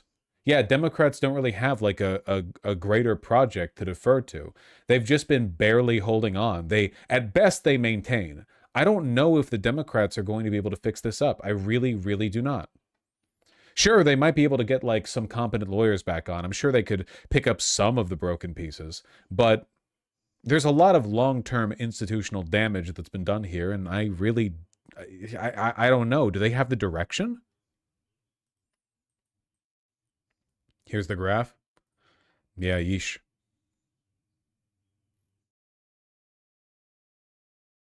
So we're doomed in our lifetimes? We're not doomed. We can still, like, I don't know, eat tasty food and meet cute people and, I don't know, get good at calisthenics, whatever you're into. I don't really care. We're not really doing the doomer rhetoric here. But the country's on the decline, and at the moment, I just don't think the Democrats are capable of picking up these pieces.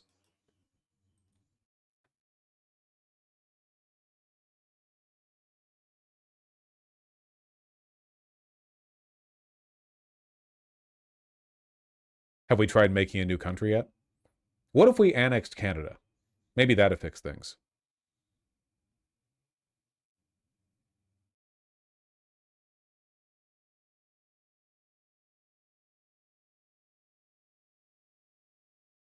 Why kill yourself when you can steal catalytic converters? That's facts.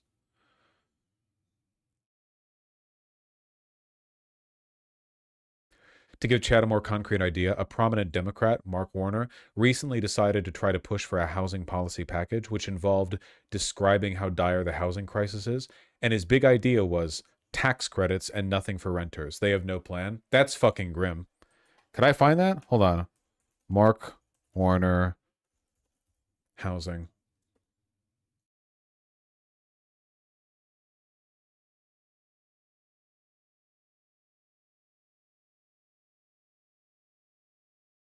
it really is impossible to overstate how much any liberal from the Union or from the founding of the country would dog walk a modern day liberal Democrat.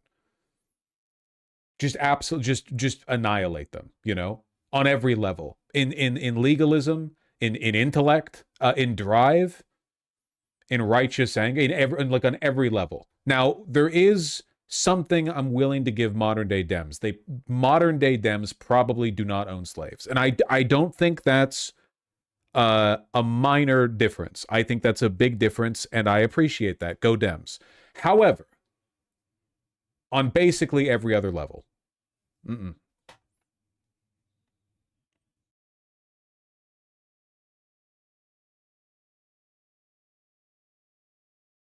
You're not wrong. The Housing Affordability Credit Improvement Act, I assume that's the tax credits. It's all right. I didn't want the page to load. Thank you. Increase the number of credits available to states by 50% over the next 2 years. Jesus. Yeah. There's some more here, but you get the point.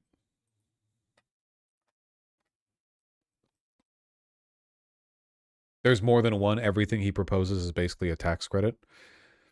Okay, sure. Let's take a look. So the Affordable Housing Credit Improvement Act, that's tax credits. What about the Neighborhood Homes Investment Act? Let's take a look at that one, okay?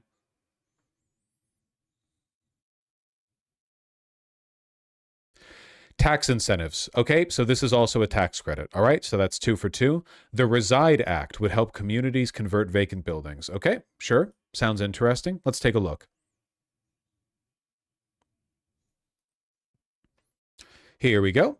The Reside Act, legally drafted, convert vacant buildings, operate with the Department of Housing and Urban Development, provide grants to local governments for acquisition, site prep, and rehabilitation of vacant properties, with priority given to communities that reduce regulatory barriers to housing conversion.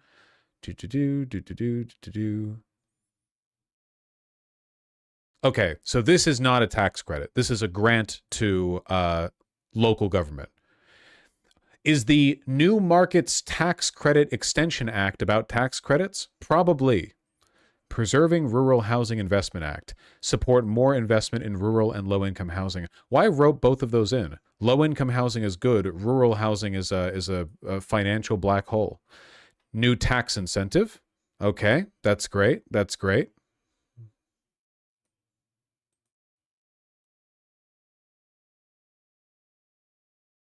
This one's just called Tax Credit Improvement Act. Scaling Community Lenders Act. Increase lending capacity and support for CDFIs. Is it a tax credit?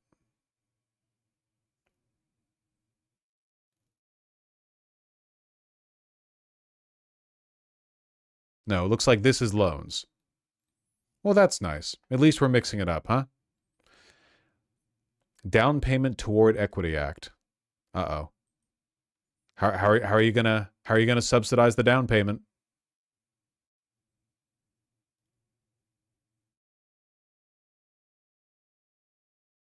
Administer up to $20,000 to qualified first-generation homebuyers throughout the U.S. Department of Housing and Urban Development. Wonderful. $20,000. You can dude. That's like 2% of a starter house. Up to $20,000. If you're qualified and a first-generation home buyer.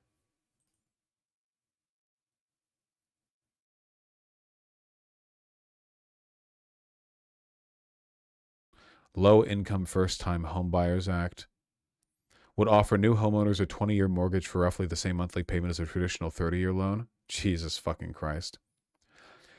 It's meant for a down payment? Yeah, but that's the point, right? Like, this is being packaged, this is being marketed as like a transformative measure to fix the cost of housing in this country, and it does nothing.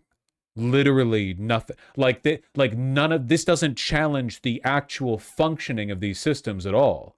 If anything, it reaffirms them. It's just dumping more government money into cementing these systems as they act now, you know? It's just subsidies for mortgage lenders. At the end of the day, yeah, I mean, it's certainly not doing anything for renters, for one, but also just, yeah, more money being dumped into the system as exists. No one wants to transform this country. Nobody wants to build anything.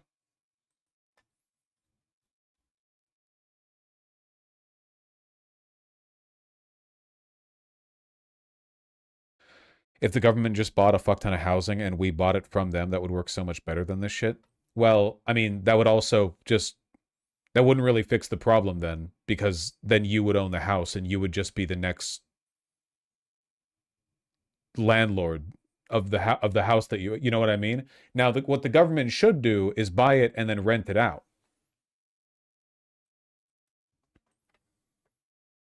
Government's gotta build the damn housing themselves.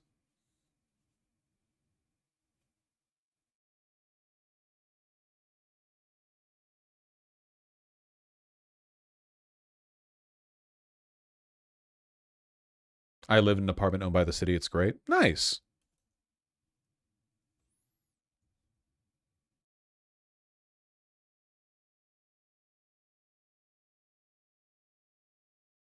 I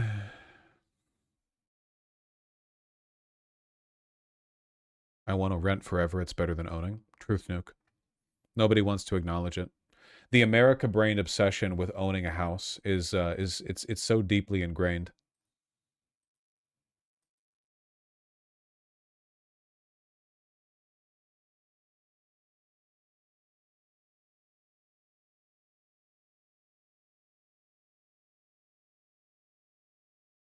Text.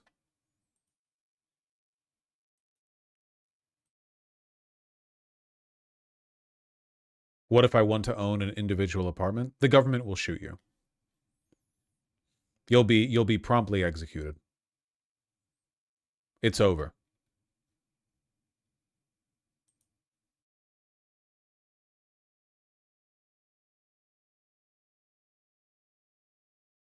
It's called a condo. It'll be called a felony soon.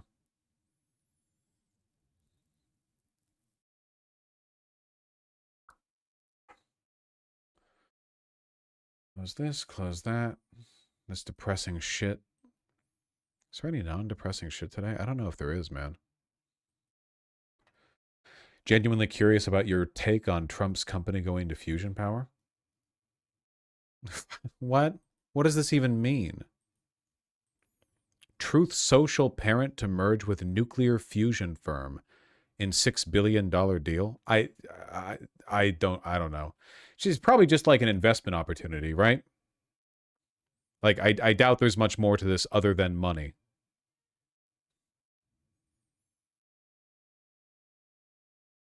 Didn't France recently have a very successful fusion experiment?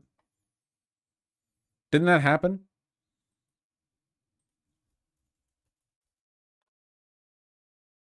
It ran for like 20 minutes. Nice.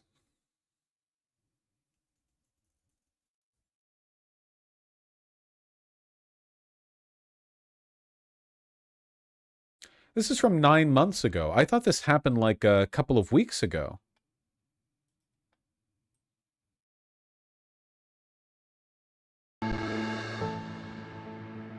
France has upped the ante in the quest for fusion power by maintaining a plasma reaction for over 22 minutes, creating a new record.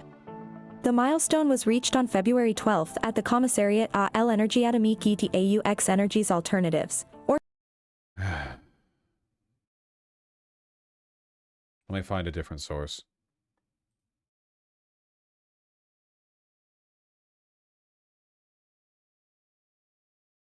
Yeah, it just rolls right off the tongue.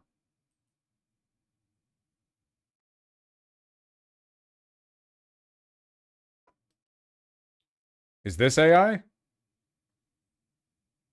France's West fusion reactor set it. Wow, yeah.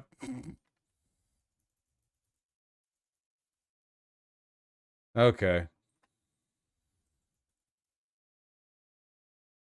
Everything's AI. Is there really no, like, spoken word, like, regular human coverage of this event?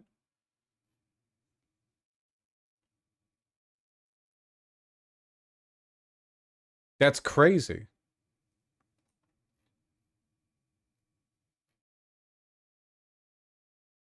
22 minutes, a new record. Achieving the dream of commercial power fusion with a single gram of hydrogen isotopes yielding the energy equivalent of 11 tons of coal. Practical fusion reactor would hold the promise of unlimited clean energy for humanity till the end of time.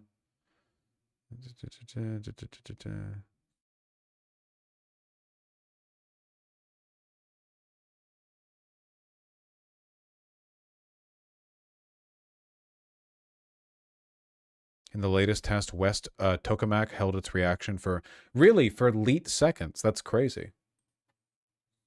Old heads rising up. So they were able to sustain it. It was stable.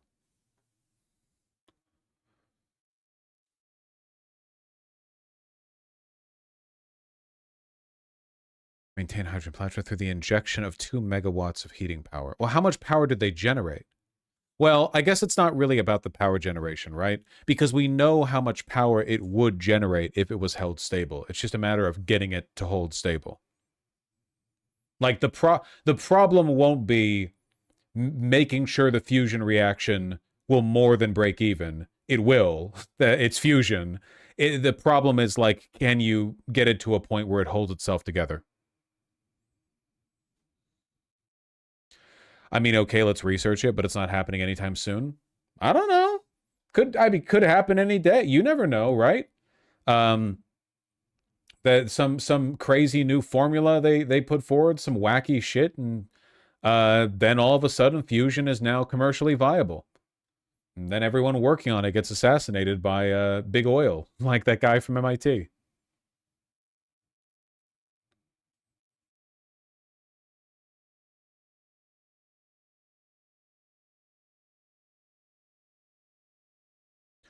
Why do we need some new fancy tech when solar and wind already exist? Because solar and wind are, like, huge and messy. You need to build, like, thousands and millions of cells and structures everywhere, and they have to be maintained, and they're not very efficient. You could literally just make a sun, dog. It's literally infinite energy. As long as you can scrape up the isotopes you need, it's literally just infinite energy. You don't need batteries. There's no worries about weather. There's barely any maintenance too, honestly, because you've just built, like, it's just one facility essentially producing an enormous amount of power. You know, you have to maintain it, but you don't need to worry about, like, oh, 30 years these solar panels will need replacing or whatever. Yeah, just build another sun, bro. Boil water version 47. Yeah, it's that's what God put water on earth for. You know? So we could boil it and turn a turbine.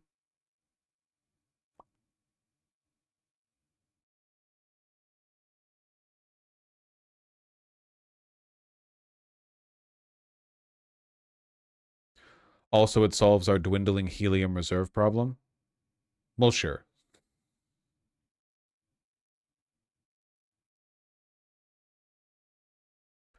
So does this use magic rock or no? No, this does not use magic rock. That's fission. Fission is when you get the magic rock and you get it really hot and angry, and then it yells at you super loud. So loud, in fact, that it boils water.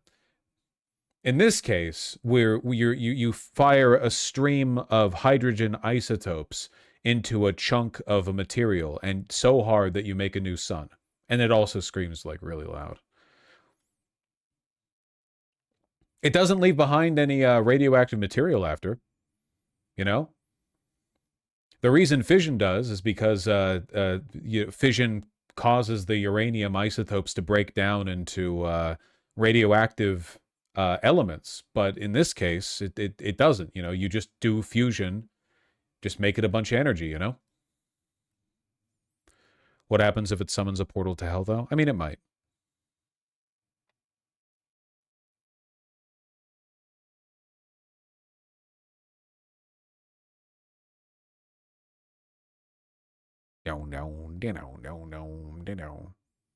David Zondi is a playwright, author, and journalist based in Seattle. Cool. I'm here.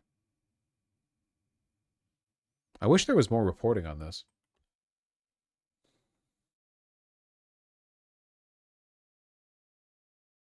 French language site? I mean, this is literally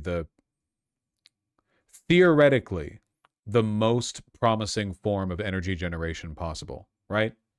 Until our great whatever grandchildren are out here figuring out how to harness energy from alternate timelines or some scientific science fiction bullshit like that, this is pretty much the apex. I think pay attention a little bit. I wish I heard people talk about it more.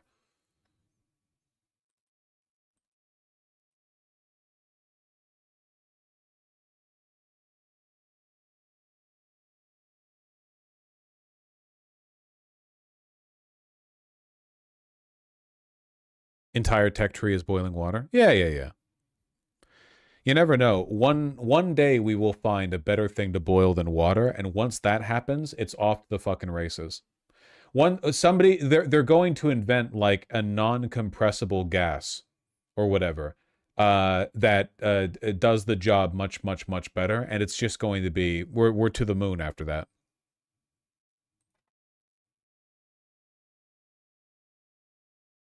You mean air? I'm fairly sure that air is compressible. I could be wrong on that. Solar panels not boiling water? Well, sometimes it is. There are solar farms where they all beam the light. It's just mirrors that fucking focus the light on a water tank. Many such cases. This will be used in weapons for energy, right? I don't think it can. Like, you can use fission in a bomb because you can build you basically just need enough of the spicy rock. But my understanding is that for fusion you need like a really you need a big like power plant basically to sustain the reaction. So unless you plan on blowing yourself up, I get the main thing is that fusion doesn't do a chain reaction. That's literally the hydrogen bomb. All right, well, maybe.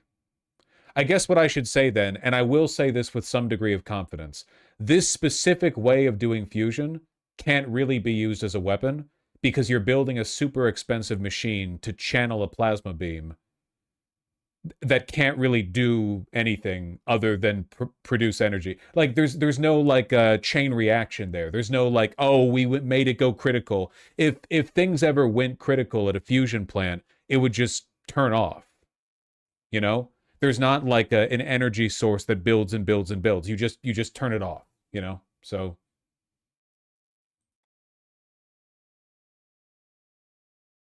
is there waste from this? No. It's pretty cool. I don't know. Modern fission power plants do that too. Yeah. But theoretically, they could not. Like, there's stuff in the fission power plant that is hypothetically dangerous that spooks people out. But in this case, it's cool. It just doesn't do that. Like, it's pretty clean energy, If the tokamak fails, what would happen? It literally just turns off. Like, there's nothing that could happen to the token. There's no way to reassemble it or break it or whatever that doesn't just make it stop. I mean, look, if you ran at the chamber with like a big hammer, maybe you're able to break it open in such a way that for a second you're exposed to 15 trillion degrees Celsius of plasma before it shuts down, which it would shut down like immediately and you would die.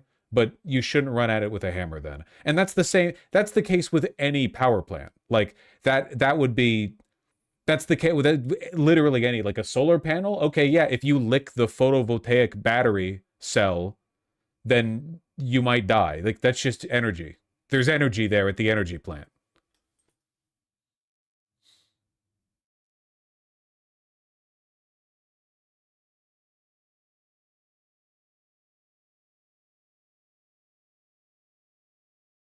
Also, you could open a portal to the hell dimension, yeah.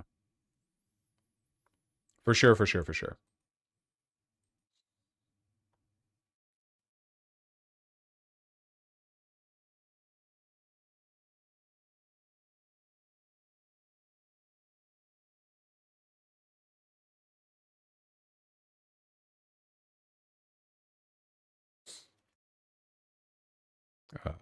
There we go. Forgot for a second which of my buttons turn the camera around.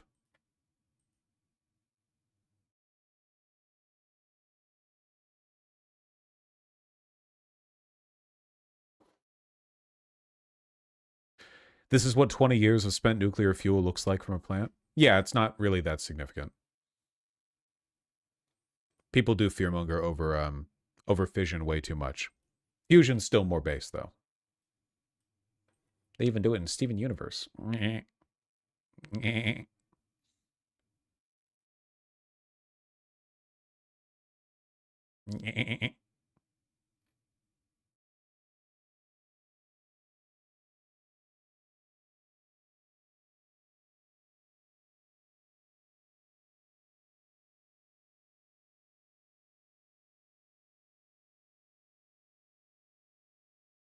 What the fuck? On CNN's YouTube page, look at the picture they used to represent more photos from Epstein's estate released by House Democrats. Ayo, I didn't know Epstein a freak like that. Actually, I think we all knew. I just wanted to say it.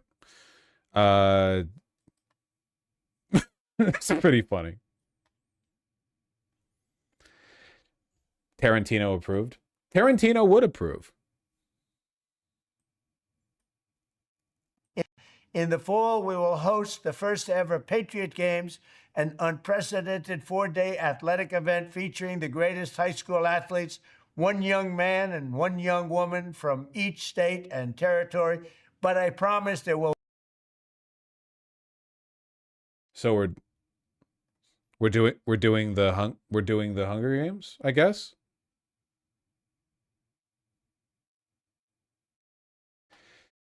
So it's Hitler Youth shit. I don't know. I don't really know. The Onion trying to summon a satirical story dumber than current events. So we're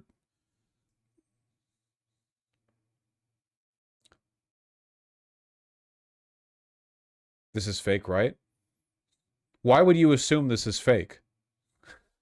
Why would you ever assume anything stupid from the administration is fake? Are you dumb? Patriot Games, National Mall State Fair, White House UFC fight, DC America 2050 plans revealed. A state fair on the National Mall, an athletic competition calling one young man and one young woman from each state and territory, the largest fireworks display in the world. So they're doing it to celebrate the 250th birthday of the United States? Okie dokie. All right.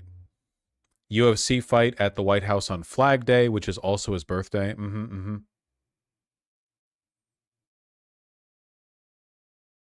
Okay.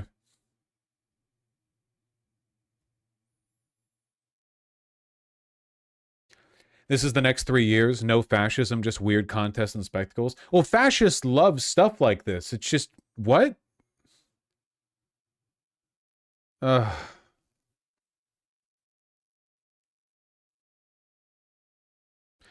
will say it's pretty remarkable how closely America has adhered to the empires tend to last around 250 years rule of thumb. That's pretty true. Yeah, that's pretty, yep, that's pretty true. Yeah. It's such a stupid fucking thing. Everyone kept posting and retweeting over and over and over again. And yet,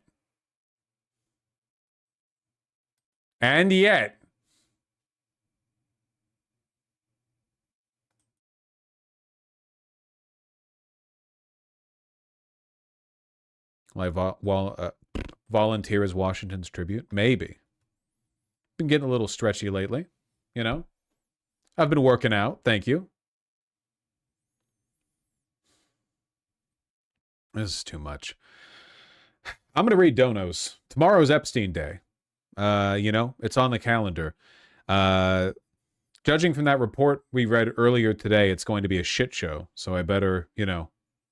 But are you good with a bow? Actually, I did take archery classes for a while. I wasn't, you know, good, but I do know how to hold a bow. So there's that. Trumpstein Day. Trumpstein Day. Onions. Oinons. Thank you for the tier 2 sub. Really appreciate that. Thank you. SamFan155, thank you for the super, super kind $50 dono. Been a year in. Look at how massive it is. Let's take a moment to reflect. Template presidency. Second presidency of Donald Trump. A lot has happened. And yet, unfortunately, a lot of it is shockingly inconsequential. Again, that's why it's so difficult to know what to cover in this administration, right? Like, a bunch of this stuff is so huge that it would be a months-long scandal in another administration, but it all does get boiled down to a kind of, I don't know, homogenization, or like a slopification of civilizational decline. It's you never know what's being taken seriously.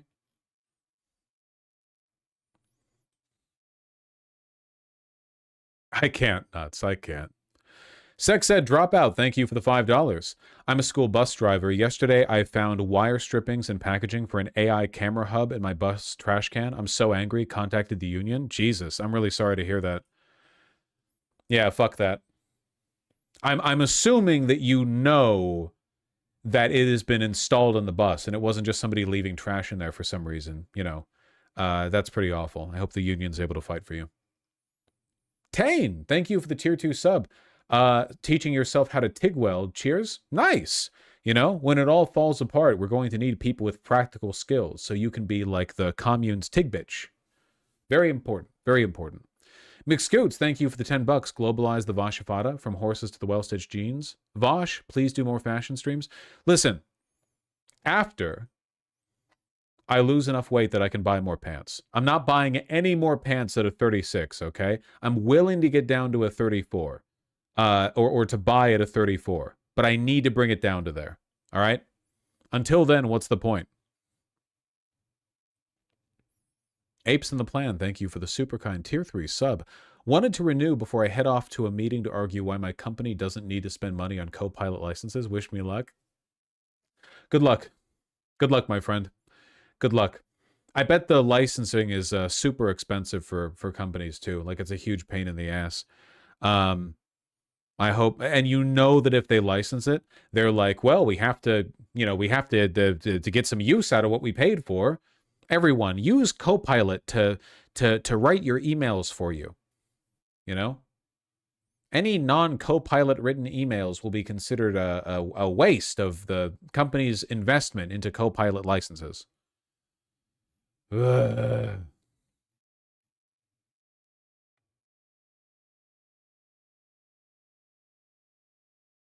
Zavik, thank you for the $10.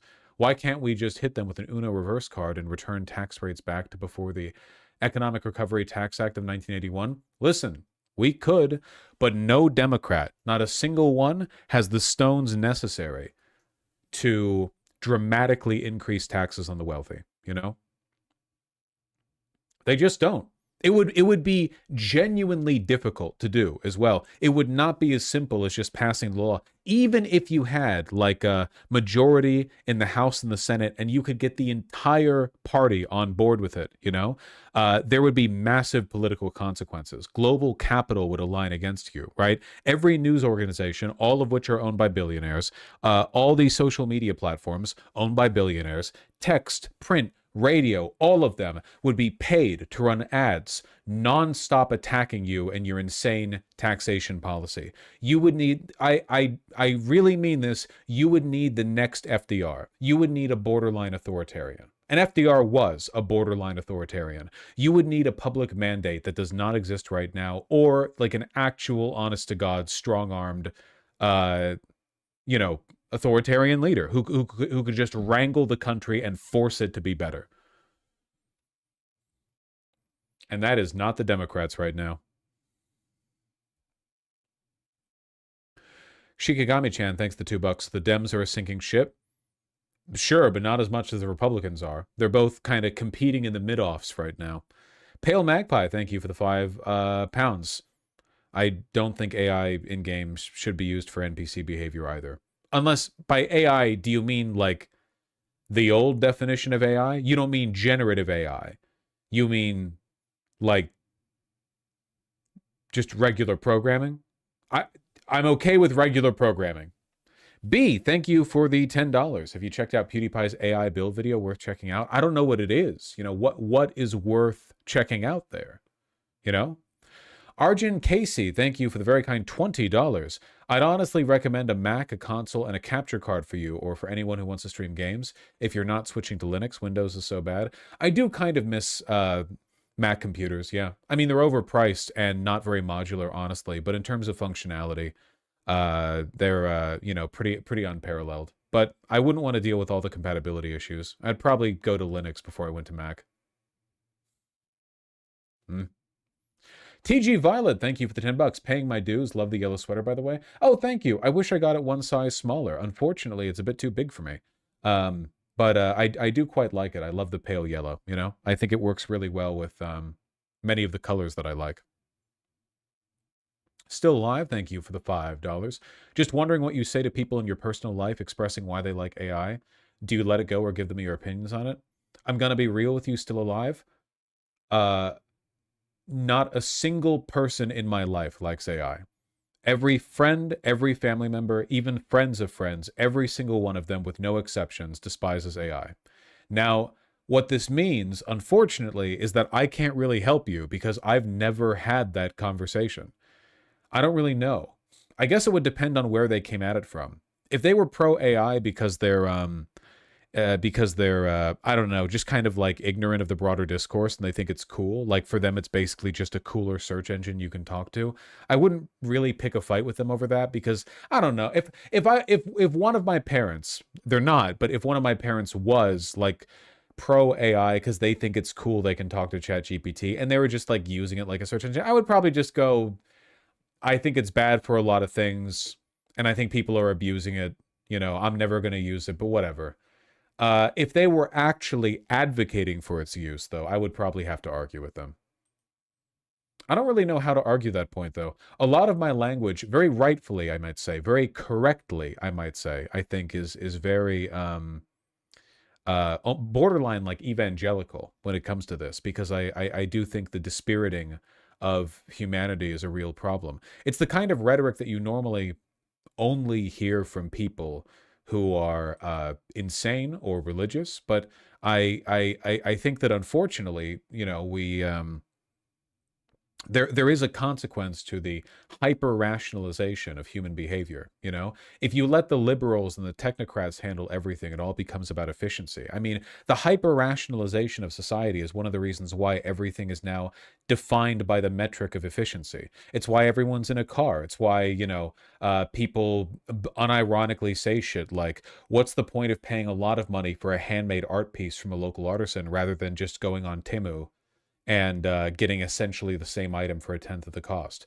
The fact that we live in a world where these are conversations being had means that we have not paid proper attention to the spirit, or whatever you want to go. You don't have to call it the spirit. I don't literally believe in a spirit as like a separate entity from the body or anything. You can just, I guess, refer to it as like pro-social or pro-human tendencies, or maybe just a belief in the value of communication or art or whatever else. The term you use to me is not meaningful. Spirit or soul, that just communicates it effectively, and we only have so much time in our day to you know,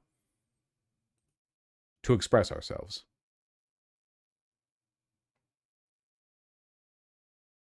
Yes.